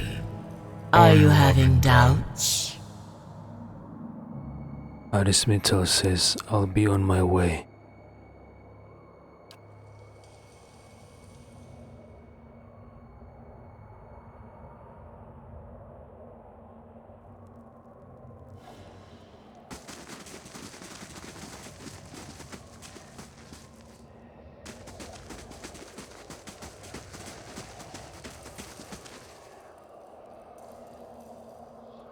Will it become hostile if I go to the right?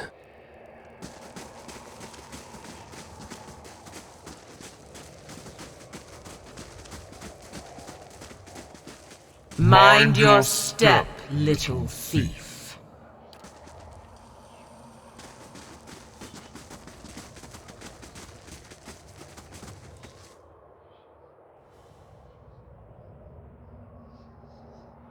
The Andra toenail is as hard and smooth as a steel tower shield.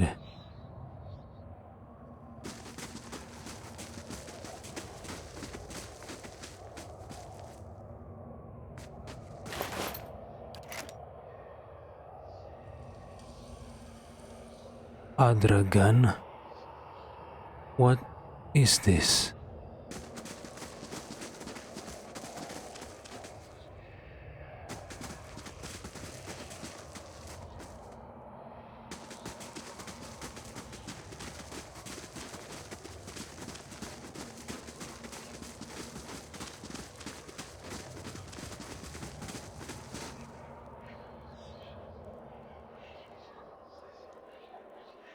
The stairs leading up from here have fallen away, ending far above your head.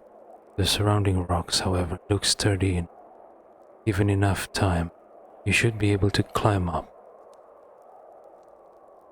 Climb up the rocks. You climb slowly and steadily up the rocks and up over the side.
Sleep would do me good. Amazing. You could fit a whole village in here.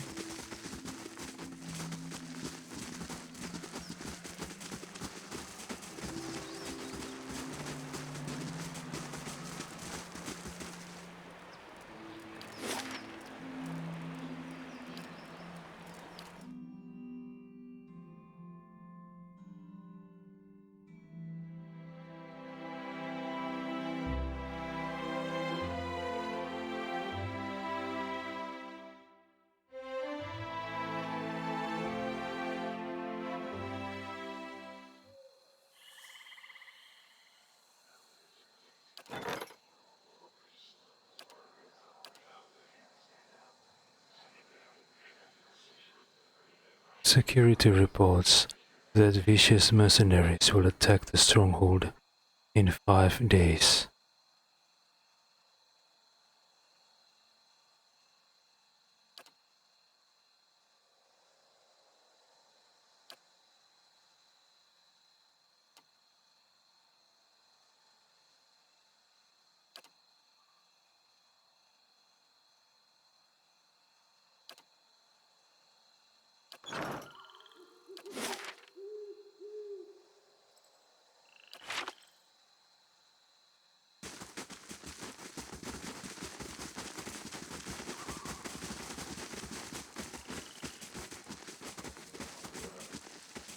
What's this?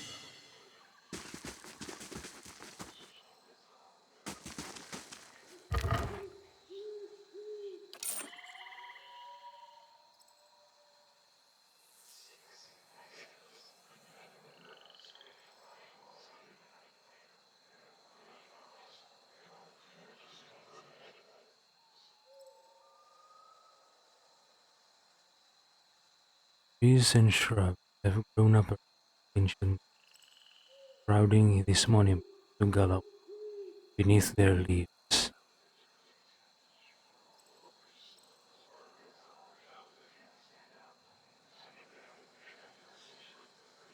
Fallen Roed, a woman in gleaming mail, stands guard before the shrine, her head bowed in thought of prayer.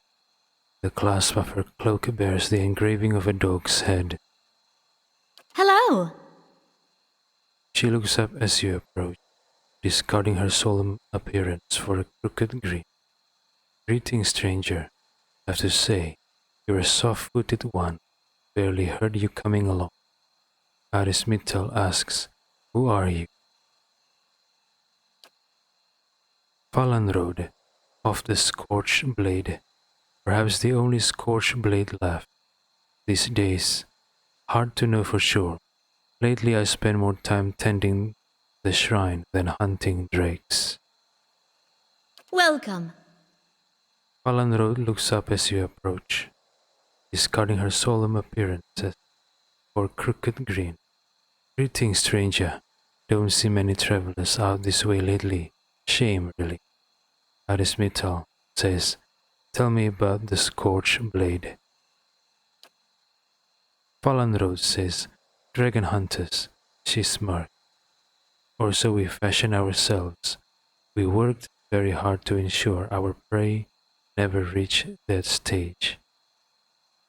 That stage? That stage of what?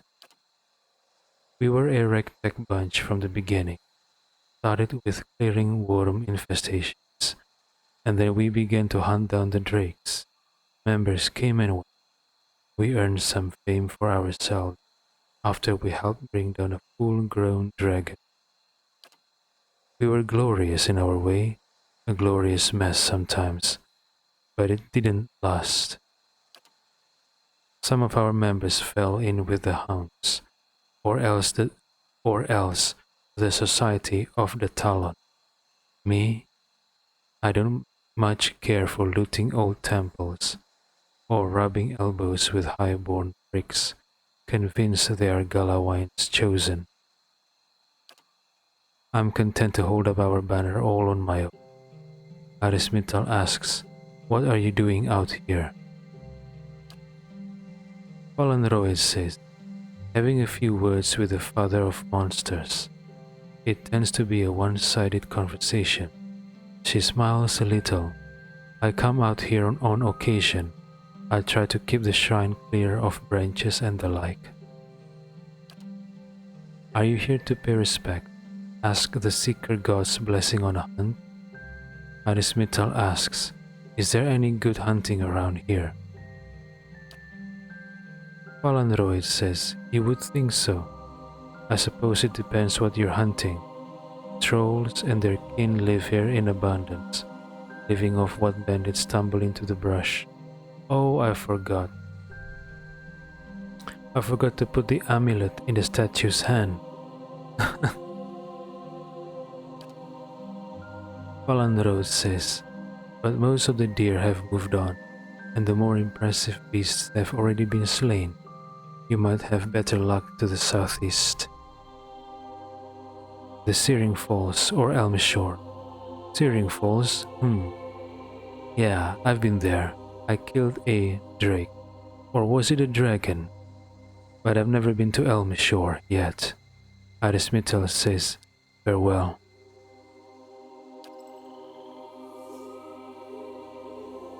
A woman in gleaming mail stands guard before the shrine, her head bowed in thought of prayer.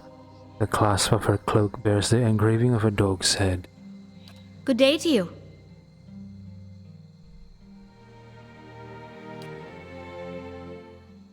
Well met, friend.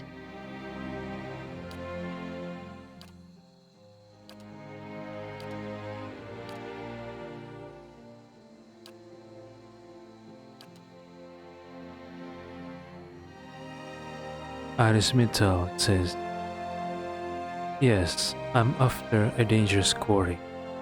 Does he mean the Adra dragon?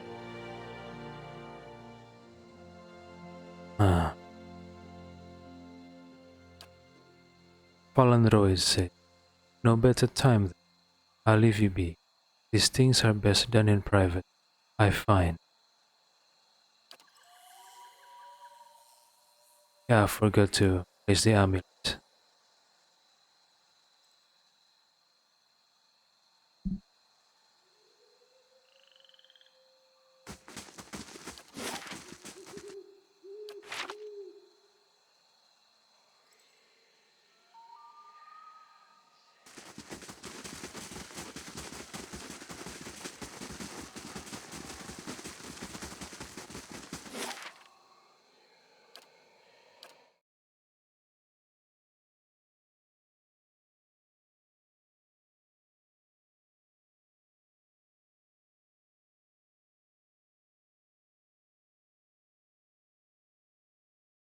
It's high time for some rest. Amazing.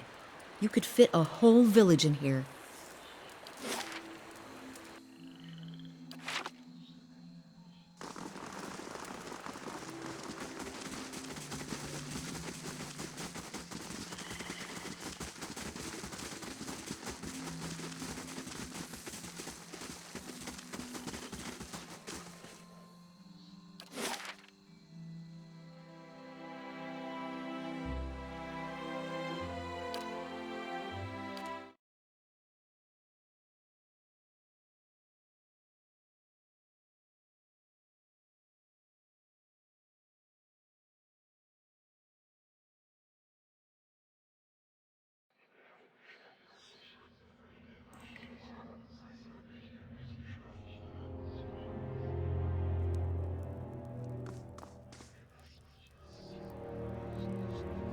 You stand at the center of the upturned palm, where the dragon directed you to place her amulet.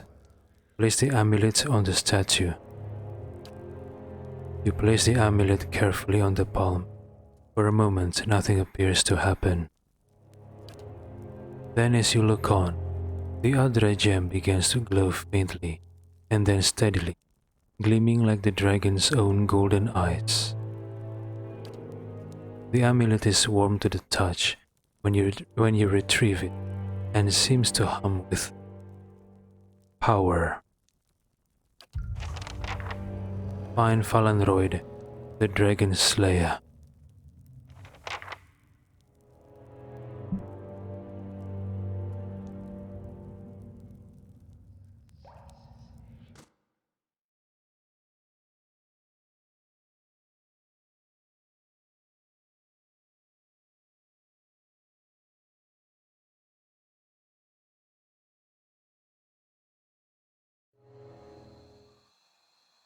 Last thing the Deerwood needs is another foreign colony.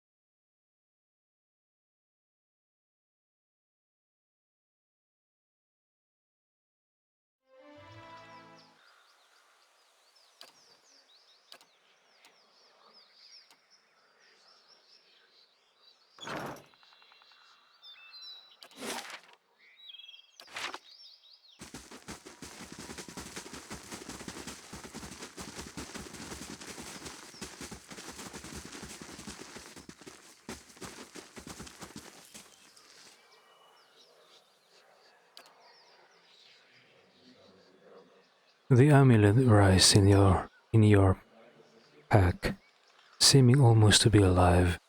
You feel a pressing compulsion to do as the dragon asked, and place it about the woman's neck. Hail and well met. Arismital says, I've been looking for you. Falanrose says, Oh, I didn't think I was much remembered by anyone. How is it you know me?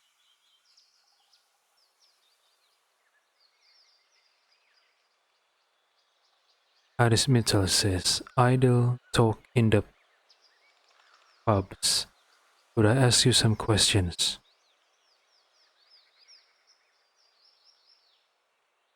Wait, what? Lost the dragon amulet, why? Falanroid's brows furrow as she nods. Sure, what can I do for you? But why did I lost the amulet? Falanroid, the amulet suddenly rises in your pack, seeming almost to be alive. You feel a pressing compulsion to do as the dragon asks, and place it about the woman's neck. So I can warn Falanroid.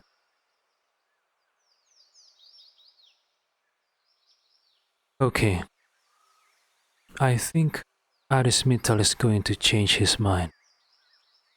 He was going to help the dragon, but Arismital is a resentful individual and he holds grudges.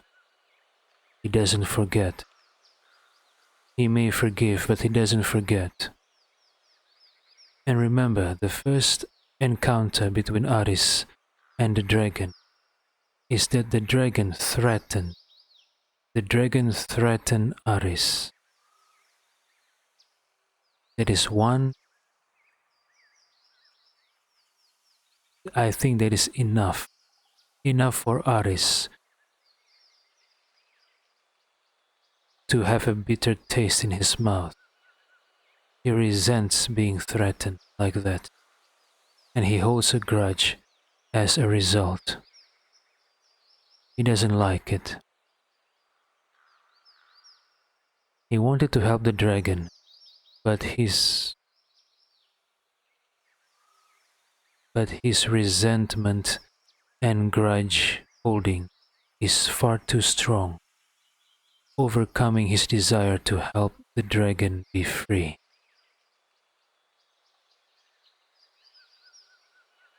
And besides, the dragon did send skeletons to attack Kaidnua. That was the second reason why Arismital changed his mind.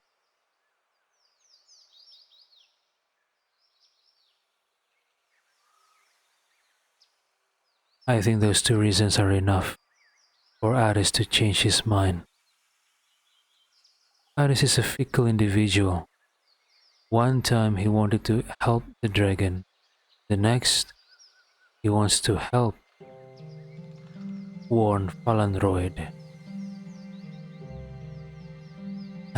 Aris. Arismital says, I've come to warn you.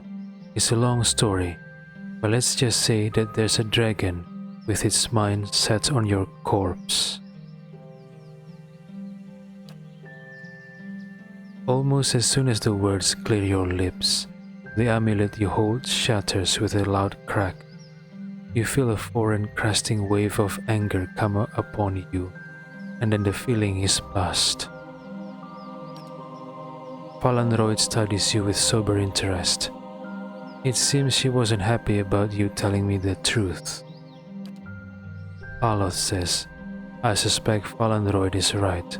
I also suspect it's just as well we didn't release that creature to the surface. Why?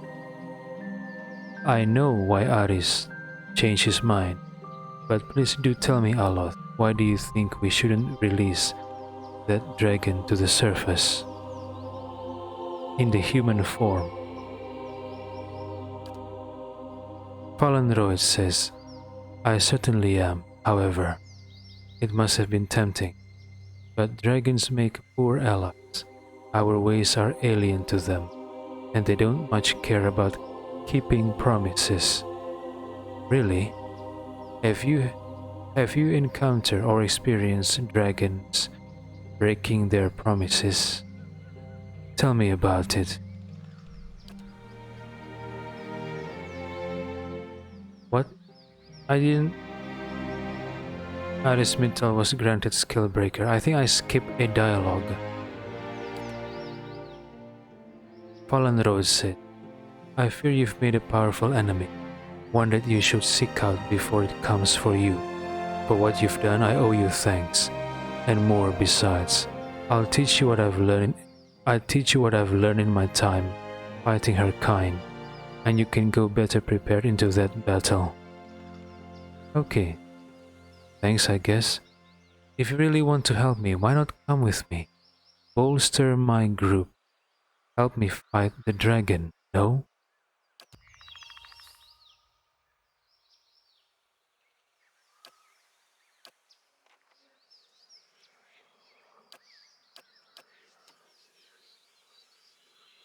Hail, traveler. Falanroid says, I wish you the best of fortune against that beast. A dragon is a formidable foe. Okay, why don't you come with me? Help me defeat this dragon.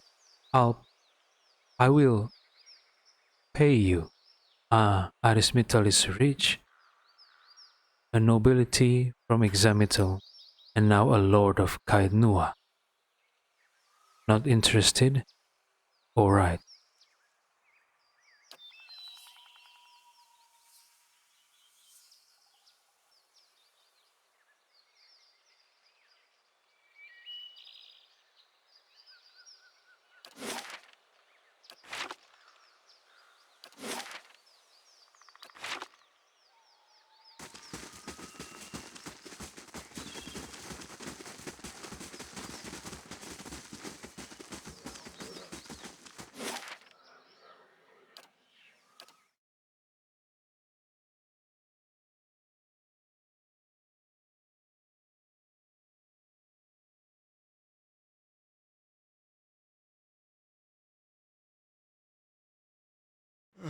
I only need a minute. Last thing the Deerwood needs is another foreign colony.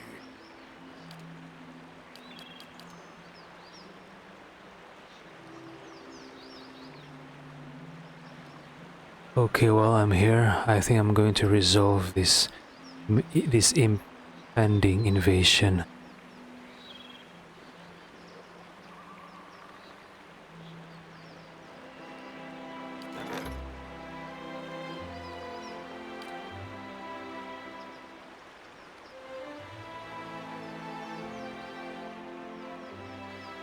A band of vicious mercenaries is marching on our gates. They will attack soon.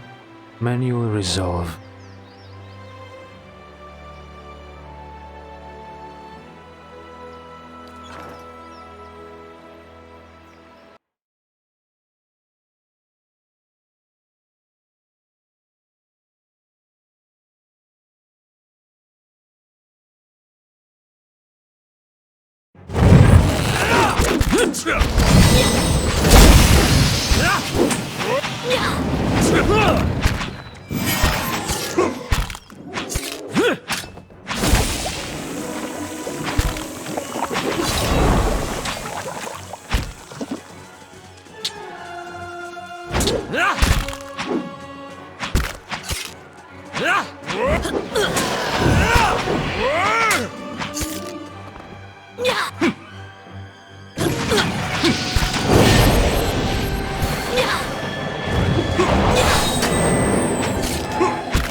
Last thing the Deerwood needs is another foreign colony.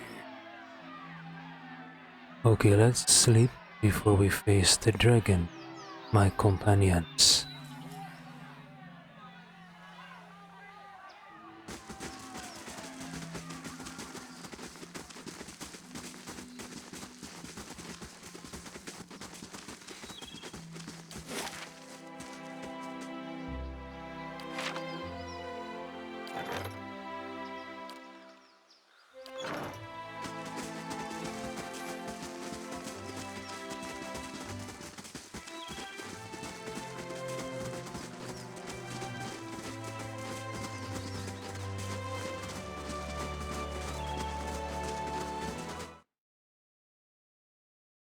I wonder who hired this mercenary. Maybe individual did now because I killed Lord Gathbin.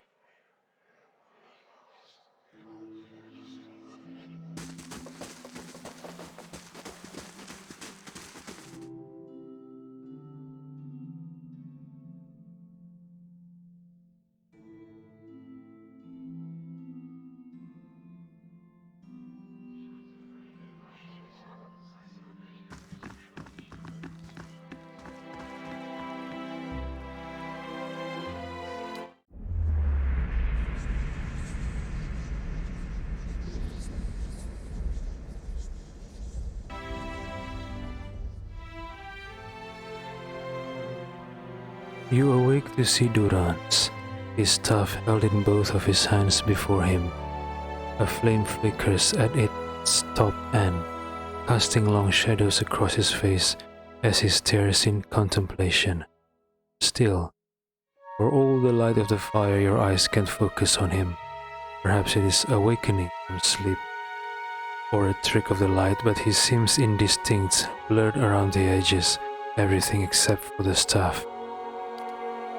The staff, he seems to be studying its engravings. As you watch, the engravings glow thinly red, like through the cracks of heat suffused wood. The lines stream like molten metal, burning along the edges of his staff, then branch out in an intricate series of fiery veins, bunching thickly where his hands clutch the wood, pulsing as if a heart beats.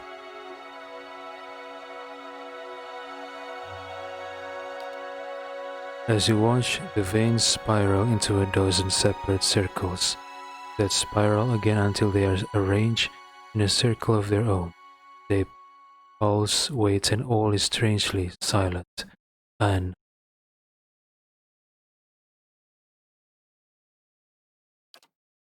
then suddenly there is a great light from the fire, a rushing of air, a great flash, and you awaken again, to see Durance in the same place still holding his staff.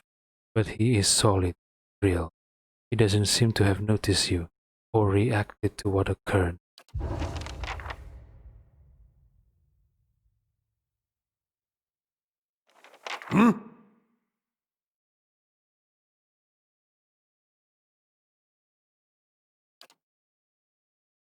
Durance says, "Your face is full of..." Durance snorts. It looks to burst if you didn't speak. Arismital says, "I had questions I wanted to ask you." If doubts and curiosity plague you, you're skinning your knuckles on the wrong door. Arismital says, "I saw something strange. You were sitting by the fire, and I saw a great light from your staff." Tell me what you saw. Durance is silent, staring at you, locking gazes. Arismital says, "It was a flash like an explosion, a rushing of air, incredibly bright. It is the light of the Godhammer you saw. Durance takes in each word. He is strangely silent for a moment, and when he speaks his voice is low. Arismital says, "The Godhammer, what about it?" It was a weapon of Deerwood's people, a symbol of their independence. It saved the Deerwood. Arismital asks, "What do you know about it?" It brought the Saints' War to an end, knocked a god from his perch. There are few that would deny Aothis overstepped. The Godhammer reminded Aothis of it.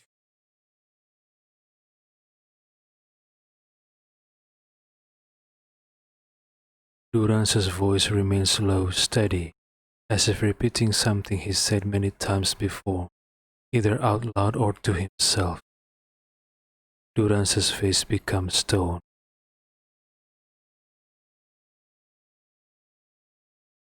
You saw its light because I helped shape it, give it life, and release it into the world.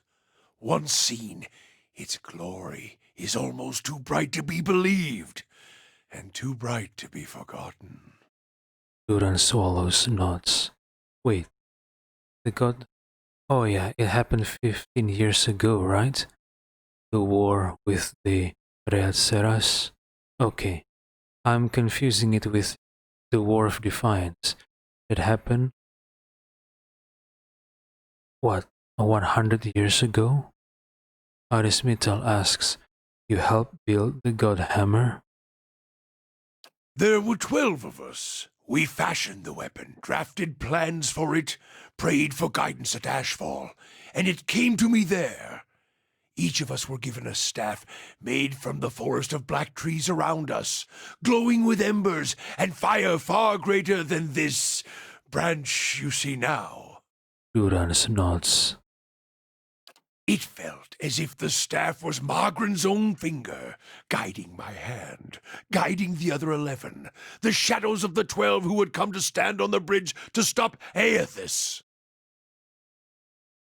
Arismital asks, "Shadows of the 12? Even in that stand, there was a ritual to it.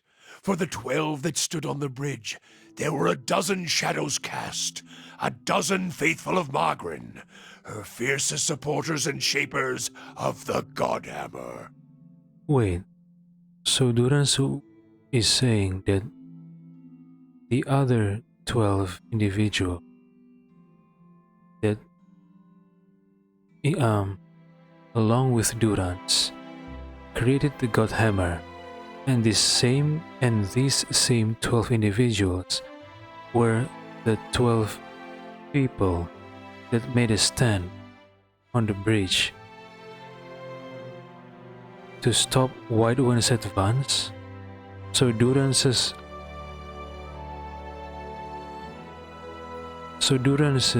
colleagues were the original dozens? Huh? Durance rests the staff in front of him, and the flame atop it curls for a moment, the light flaring slightly. It splits into a ring of flames, one after the other, until a dozen is met. As 12 held Aothis fast, we 12 unleashed our prayers and let the Godhammer fall. Oh, so Durance and the other 11 people made up the dozens, the original dozens that held White One's advance. But I thought they gave their lives, but Durance is here, alive. Then it blossoms brightly once and resumes its candle intensity. In the aftermath, the shadows seem sharper in the vicinity, as if they have edges, and you blink to clear your vision. Durance is still staring at the tiny candle-like flame intently. Shadows cast by the fire of the Godhammer, perhaps. And we shared their fate as well in time. Now the spine of the deerwood is marked by the Godhammer, marked by Magrin. The flame suddenly winks out, smokeless. Durance frowns and moves his gaze from the staff.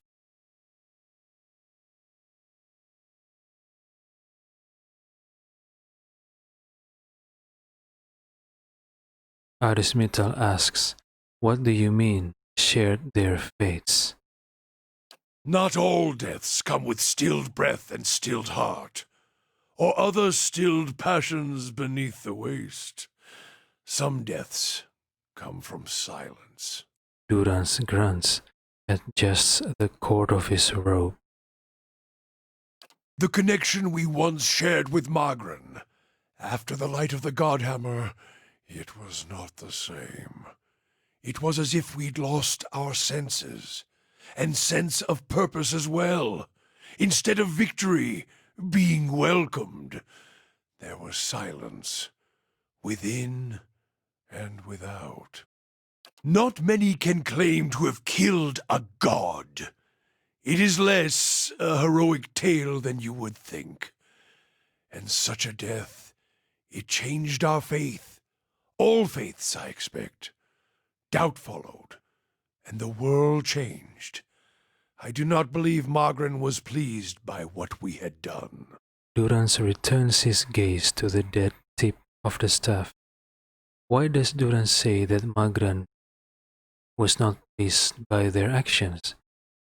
Wasn't it Magran that helped them create the Godhammer? It doesn't connect. Arismital asks, "Why is that?" The world is broken, the wheel stilled.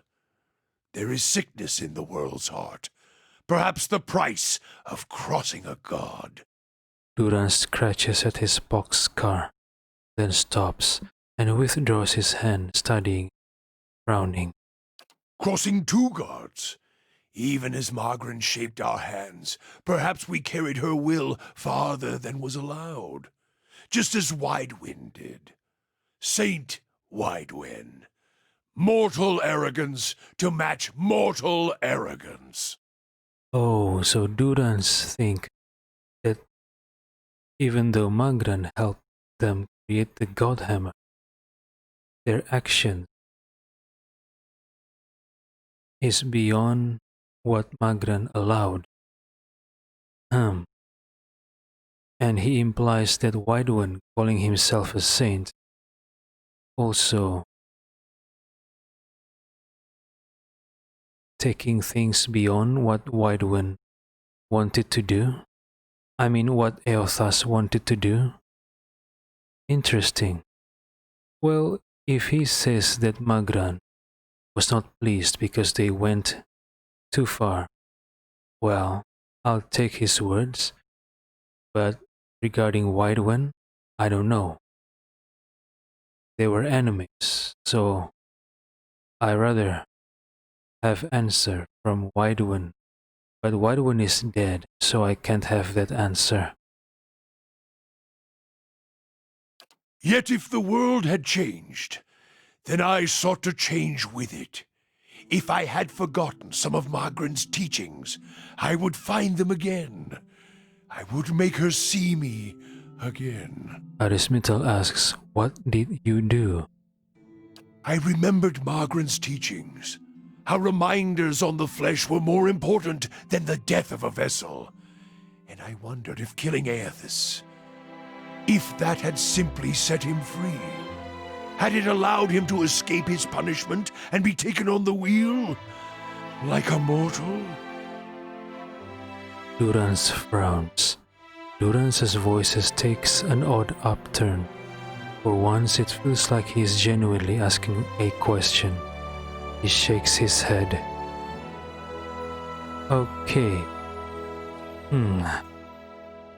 As I stepped from the now blessed Godhammer Bridge, I thought of Ashfall. I thought of the war of black trees, wondered if I needed to be burned to find myself again. That is Magrin at her heart. At least that is my hope. These are the doubts that befall me. Durance frowns. Adesmittel asks, "What happened when you returned to Ashfall?" The road to Ashfall is long, gives one time to think. And if you think long enough, you do not go home. I left without telling anyone, with only the robes I wore at Halgot, my staff, and my name, which is long buried. Durance's hand tightens on his staff. Of my fellow 11 craftsmen, disciples, I know not what happened to them, if they suffered the same doubt as I did. But it was underserved. It was wrong. We had done all that Hor had asked. Grab victory from defeat and...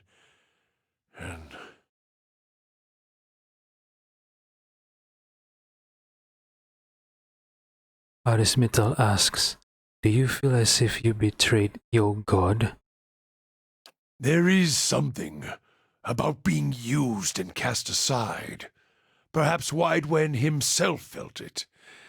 There at the end, when the hammer struck. To be the proof that your god is hollow as the vessel it inhabits.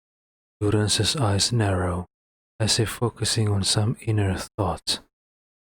I tried to find purpose, and avoided all contact with other Magranic priests, did not seek the walls of Ashfall, and sought to make amends to my god through actions. I joined with the Purges for a time, and not long after came the first signs of the Hollowborn. So many crimes, trespasses, violations. The Salvation. Animancers were another sickness born of the Saints' War, a relapse of innovation, of desperation to heal what we had caused. All seemed worse than before the bridge, not better. And as years passed, the world became even worse still for the victory.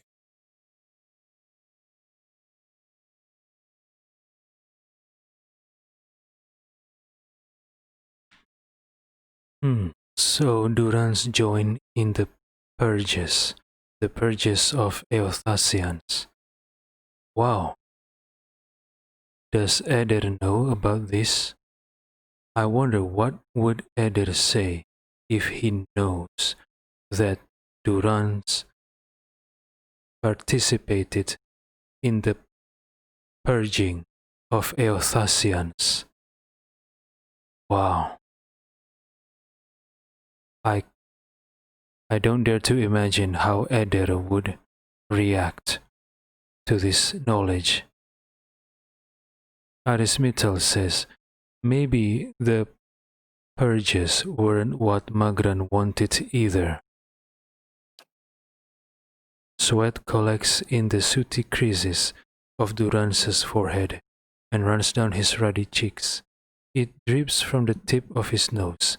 His mouth moves, but his utterances make no sound. He is for once at a loss. Feeling your gaze, he quickly composes himself, wiping his forehead with the back of a dirty hand. Worship the whims of some fickle bitch, and you'll never be more than dirt beneath her feet.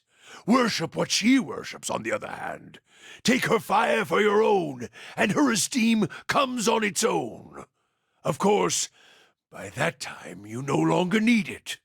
Trial and transformation, sure as Durance taught. Durance's voice is choppy, hurried. I think Durance is losing his mind, or he's losing his self.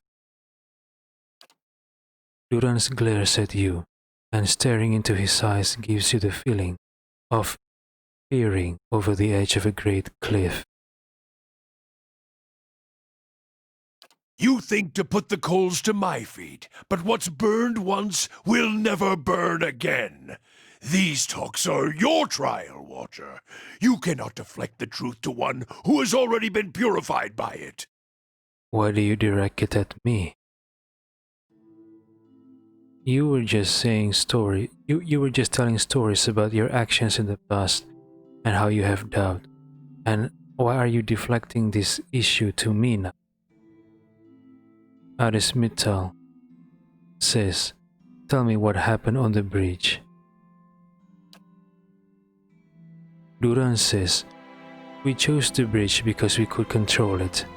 Duran's hands tightened at the top of the staff, as if holding it by the neck. It was a place where we could choke Eothas in his own footsteps, where we knew his feet would fall, a narrow neck of stone. But it was more than that. It was a spine of the deerwood, symbolic of its backbone. Such symbols are important in the construction of a weapon. Duran studies his staff, his eyes traveling along the etchings. Any weapon.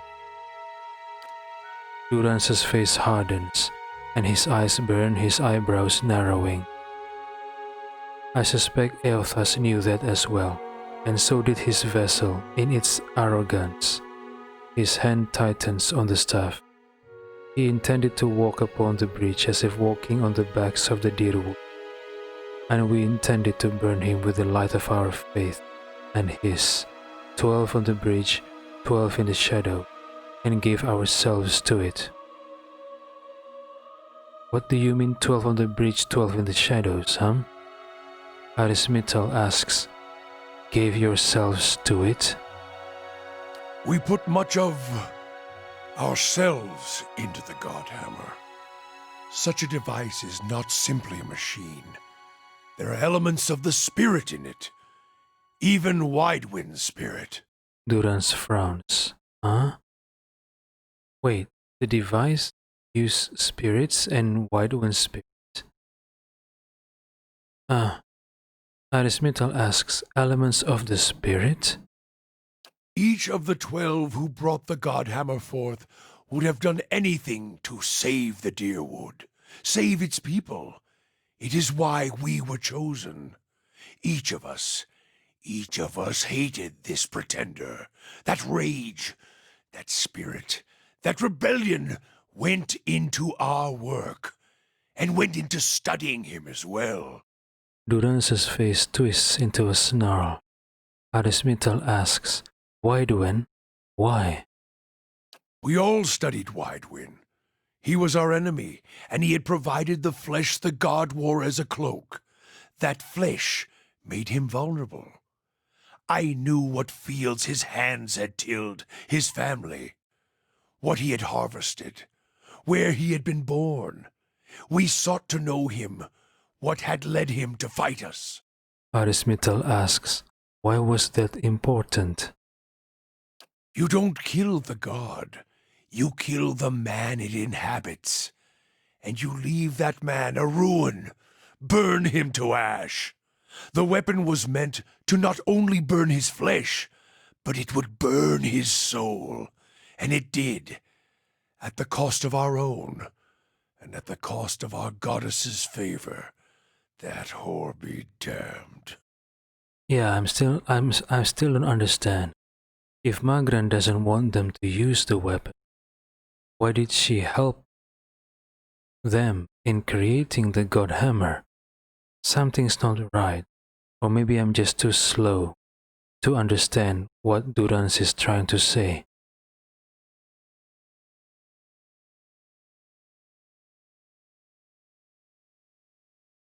Arismital says, it sounds as if you fell victim to your own weapon. Perhaps your eyes were blinded by the truth of the Godhammer, Watcher. I feel half a man at times, but even that is twice that of most others. Durance frowns, glances at you with a sharp look. He snorts. If you fear for my spirit, your fears are baseless.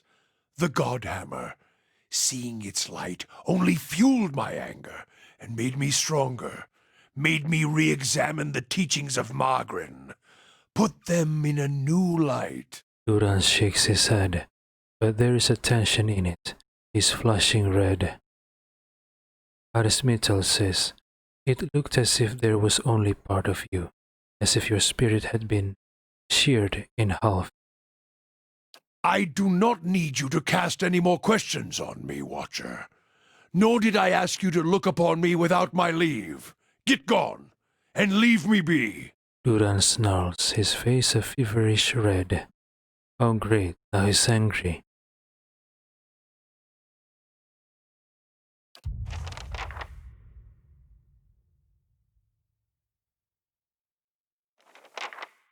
Following your lead. Duran says, thought I felt your eyes on me, now come the words. Arismital says, I had questions I wanted to ask you. If doubts and curiosity plague you, you're skinning your knuckles on the wrong door. Arismital says, tell me about Magran. Duran says, oh, you know her, you must. He gives a bitter chuckle, then his tone evens out. She's a many-headed bitch. Arismital asks, what is your view on Magran? She's a goddess, as fickle as they come, and with all the failings you'd expect of an empress and a whore. Too many eyes, too many wants, too much to hold on to. That's the failing of a god. More aspects than words to describe her, like most of them. A god with many nations to oversee, only serves to spread herself too thin. Duran's frowns, scratches at his face. He snorts. Her clergy share the same failings. Duran says, although flame rarely crosses twice, so perhaps that is the only truth she embraces, who knows. Gods get greedy. When it comes to fire, fire is a god's hunger. I'm having difficulty understanding Duran's. Am I really this slow, or is Duran's just really difficult to understand? Arismital asks, what are her aspects? Duran's begins to count on his fingers, chanting it off. War transforms, fire consumes, trials purify, warfare fire consuming purification and most of all transforming. Trials as well, but all things are put to the test anyway. A trial can consume, purify, transform. They are all linked, although at its heart is the flame, and the flame is what matters. It is the source of all things. Guess they should have started with that, eh? Any fool around a campfire knows that. Arismital says, without flames, fire, we would have made little progress in the dark. Duran says, to hear some of the inner fires tell it around the hearth and bellows, even in the halls of Ashfall. You'd think that fire brought life to man, and that fire was Magran. Some of the older texts say she rubbed her hands together, and they burst into flame, or another god shafted her like a poker. Arismital asks, there are different perspectives on her, then? Duran's grunts, mine is only one side among many. Duran's frowns, pauses, then his eyes take on an eager gleam. But here's one. I can speak to how the losing side sees her, and that should tell you enough.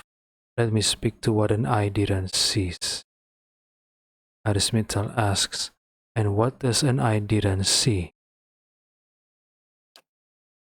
Duran says, the Idirans have a proper, polite translation for her.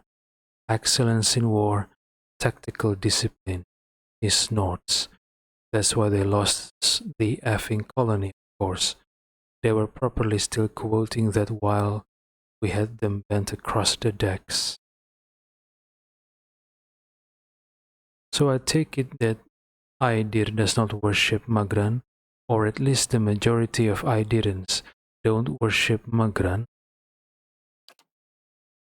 Duran says, all their guns and cannons are fine, but useless when your staff is cracking light into their skulls, dispensing red gifts left and right. Duran's fist tighten, and he laughs. I didn't call that elevation, divine awareness.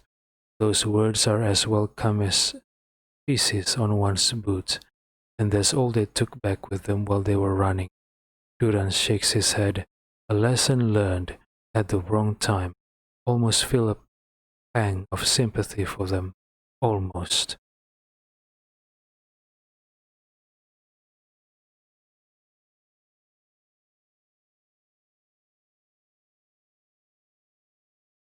Iris Mittal says, "Lesson, what do you mean?" Duran says, "The title of a god is a knowing god, adhering to words rather than walking the path, testing yourself in the heat of it. Walk until the words are stripped away and you feel it burning in your heart. That is the lesson."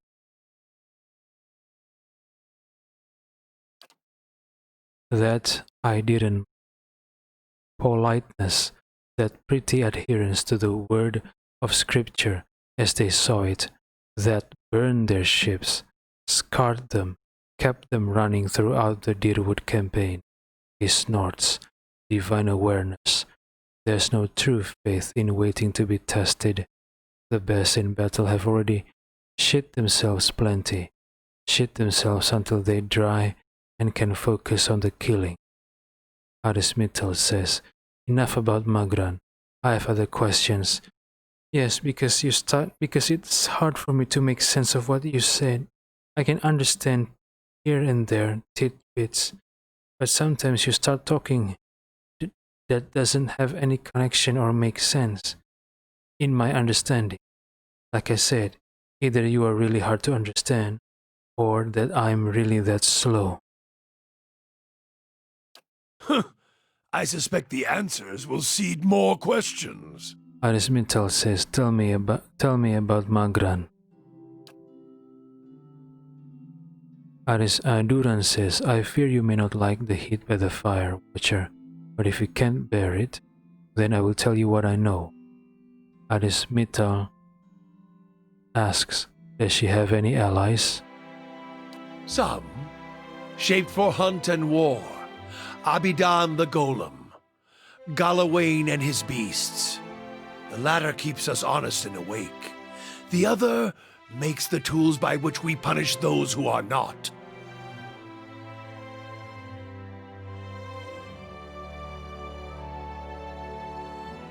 Duran's pauses, his fingers scratching at the pox scar at his cheek.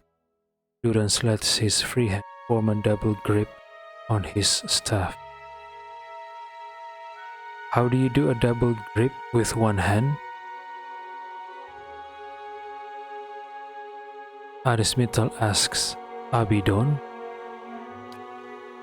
Duran says, "Not surprised you haven't heard. More gods than weeds in the field, and those are only the ones of this lifetime. They come and go but are always here at the same time."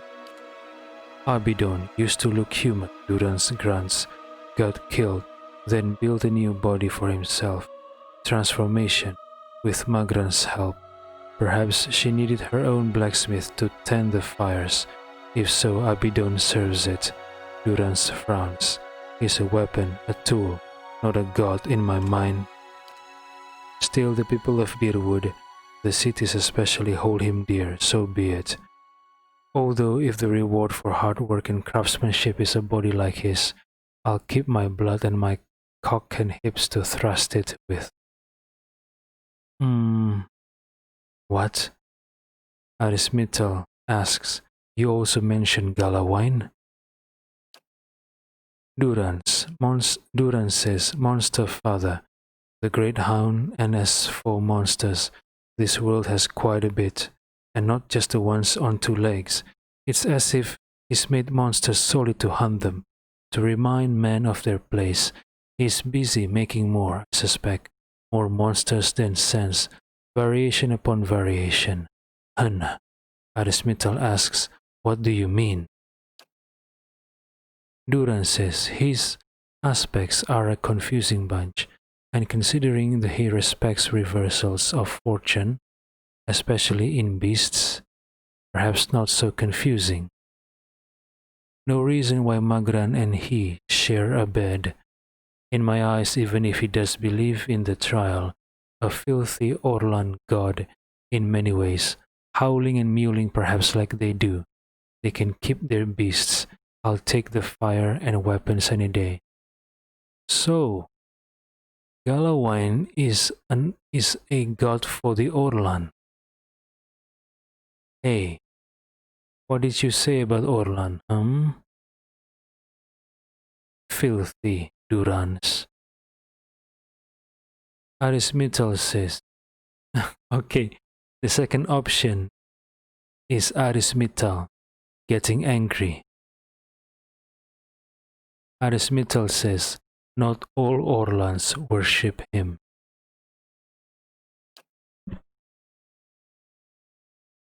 Durans glances at you, then snorts. Ah, Orlan defiance. Now there's something to fear. Lot of good that did you when the slaving was at its peak, and you were all foot rugs and prone rugs for various shit-heeled nobles. Duran sneers. Those days may come again. After all, you deserved it. What? Okay. Arismetal asks, deserved it? What do you mean? Durans looks at you surprised. Too weak to defend yourselves. You were tested, still are, and you're lacking, Orlan. War isn't going to stop to wait for you to catch up. Yeah, I guess Durans is right. Orlans need to catch up. They need to find something to compensate their small stature. Maybe invest in technology, focus on technology, instead of relying on one's physical prowess, because no matter how good an Orlan physical prowess is, they still have small stature, and as such, they have a huge disadvantage. They have a huge weight and reach disadvantage. If they fight another race or war another race, they need to focus their army on being ranged and mobile. Well, I guess Arismetal is an exception. He's an Orlan, but he can fight very well with melee weapons. Durans frowns as if thinking, now an Orlan watcher, maybe get enough of you. Then you'll have a chance, but we'll see, won't we? At least I will, not sure if your eyes will. Too busy looking outward, judging me for your own failings. What? I'm not judging you. Arismetal says, I want to ask you something else about Magran.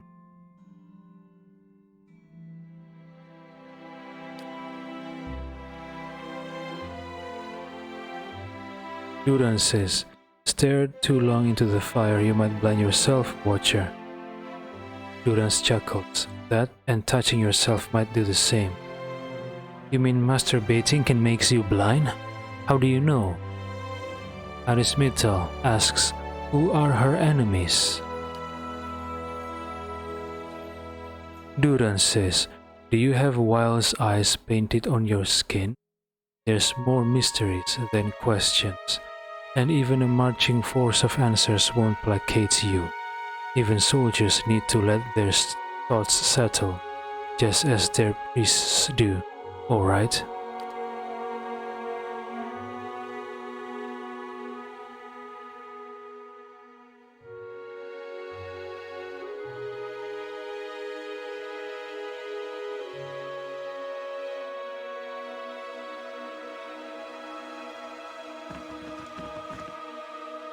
Now time to kill the Adra dragon, I hope.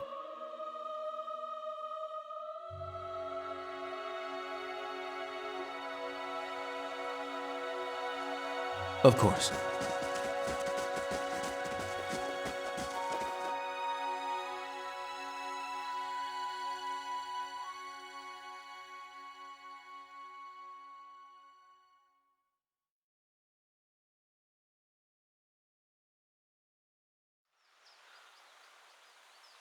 I must say, I'm impressed.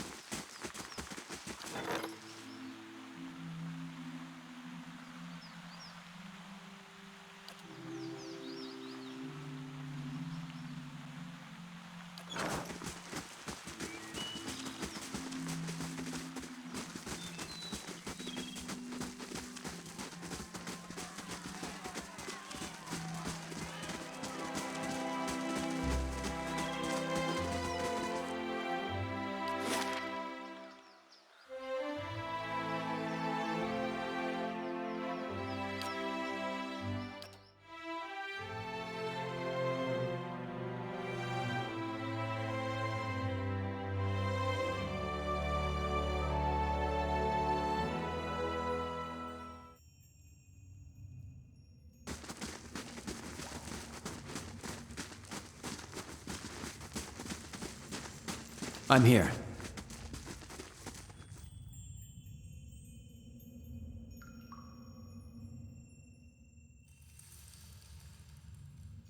Scalebreaker points out the vulnerabilities in a single dragon or drake, reducing their damage reduction, accuracy, and all defenses for a short period of time. Points out vulnerabilities?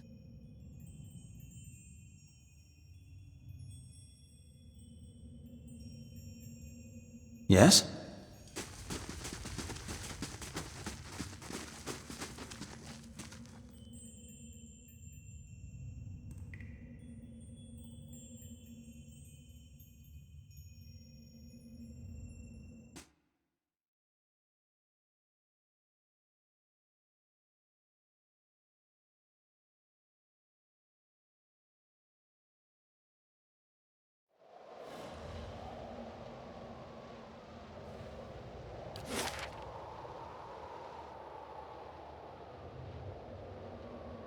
Oh, I see, the statue's 2 feet.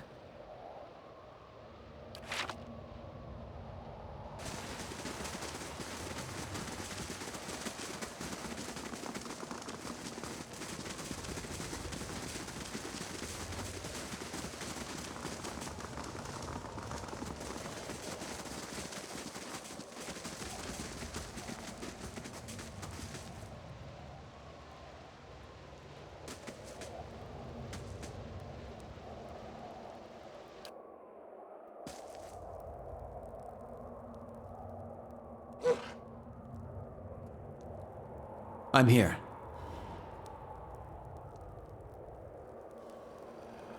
Indeed.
Liminal spaces.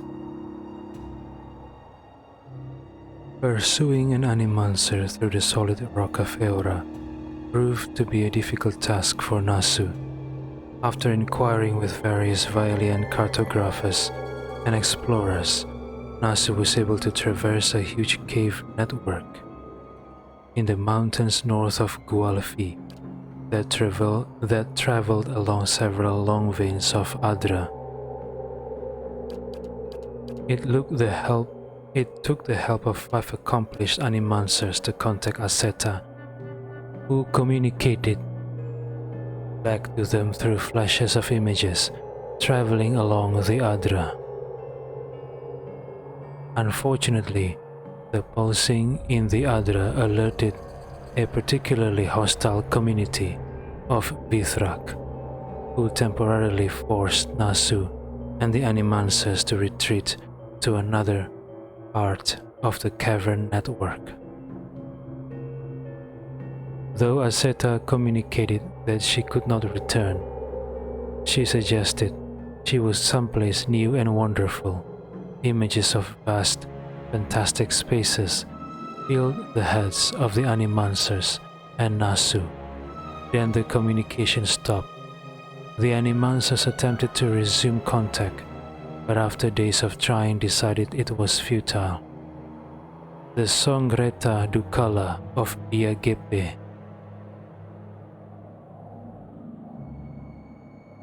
determined that Aseta's estate should be divided up among the animancers of the city to assist them in their research.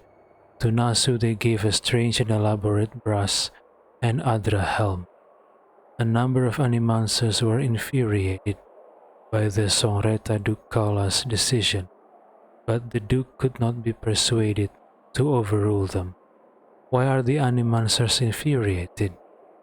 Did they not benefit from being shared Aseta's estate? Or maybe they were angry because they did not get their share. Only some of the Animancers, perhaps. No. The statement says Aseta's estate should be divided up among the Animancers. It means all the Animancers of the city. So why are some Animancers angry by the decision of the Songreta Dukala? I'm confused.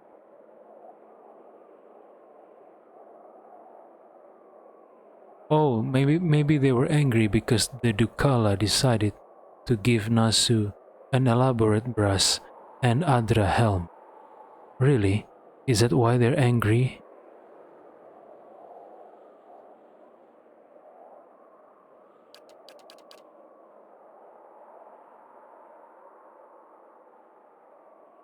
Ethereal Helm. The Vailian Animansa Aseta, formerly of Biagepe, was responsible for enchanting this beautiful brass and Adra helmet, built more for its magical properties than as protective armor. It possesses a curious power. The Songreta Dukala of Biagepe awarded it to you after you established that Aseta, if not dead, was certainly no longer among the realm of the living. So according to the report, Aseta said now she is in a vast and wonderful, in a vast, fantastic space. I wonder what kind of place or world she is in. Interesting.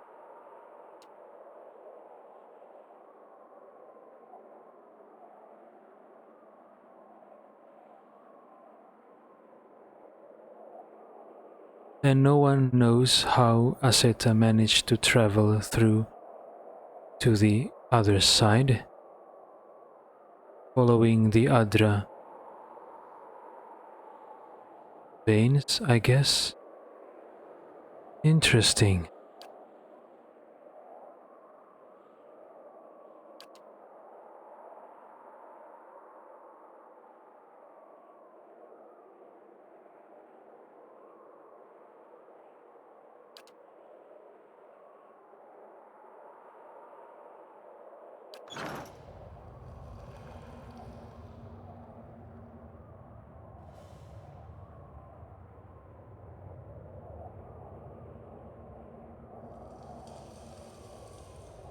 Following your lead.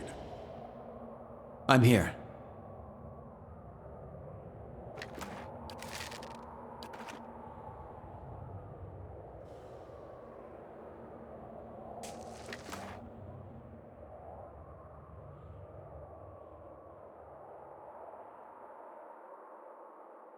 Dragon egg.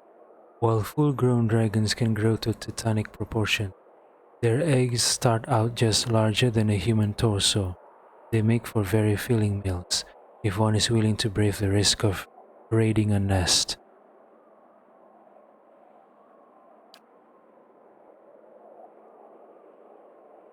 Adra Dragon Scale. Once full-grown, each dragon takes on the traits of the environment it has claimed as its kingdom, and the change is reflected in every aspect of its form. This shimmering scale is of a size to dwarf most shields, making of it a worthy trophy. It seems to be entirely comprised of Adra, though it bears the same grooves and texture as might be found on a far smaller creature. Okay, the statement here says, each dragon takes on the traits of the environment it has claimed as its kingdom. So that's why the dragon became an Adra dragon, because of the statue. Perhaps.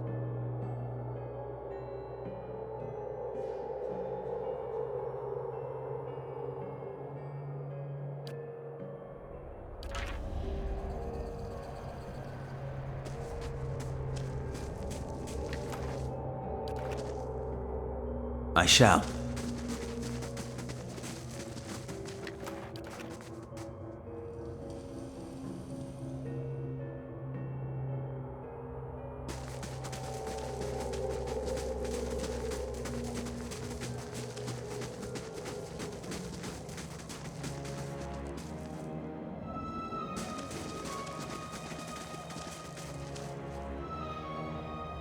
The other is so smooth that you can barely feel the marks of a chisel.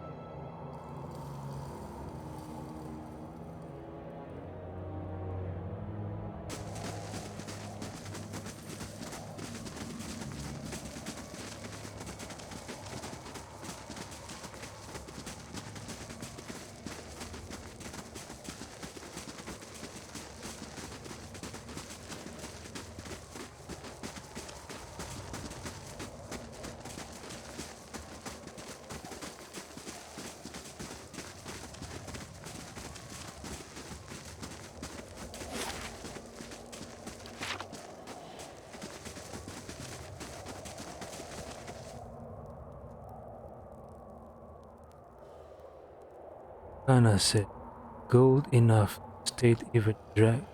Are those books? Look at all this gold. Ah, I can use this to improve and bolster Kite Nua. Oh,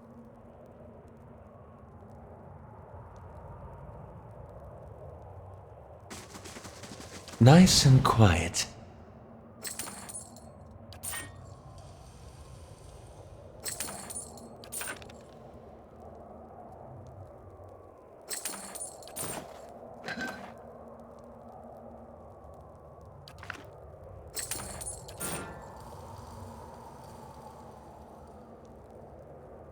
you bury your arm 7 inch at the bottom of the pile.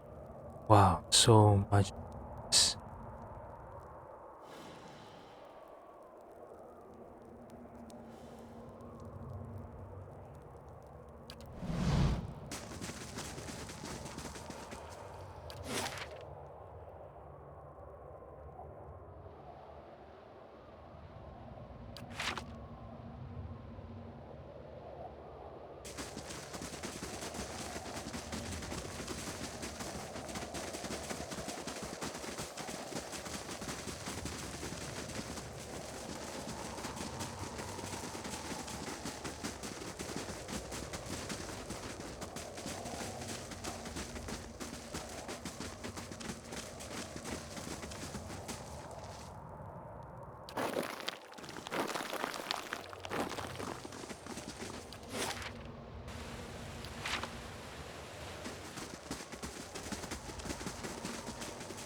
I must say, I'm impressed.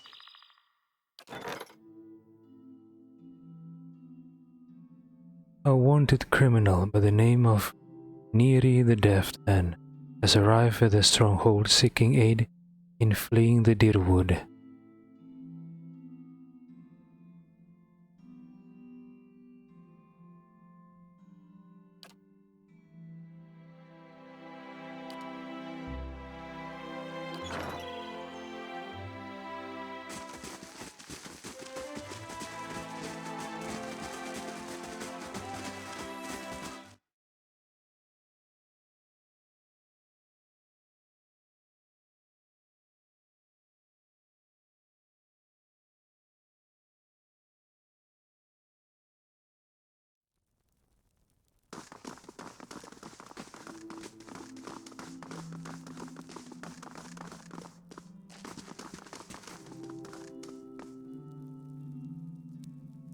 Is this her?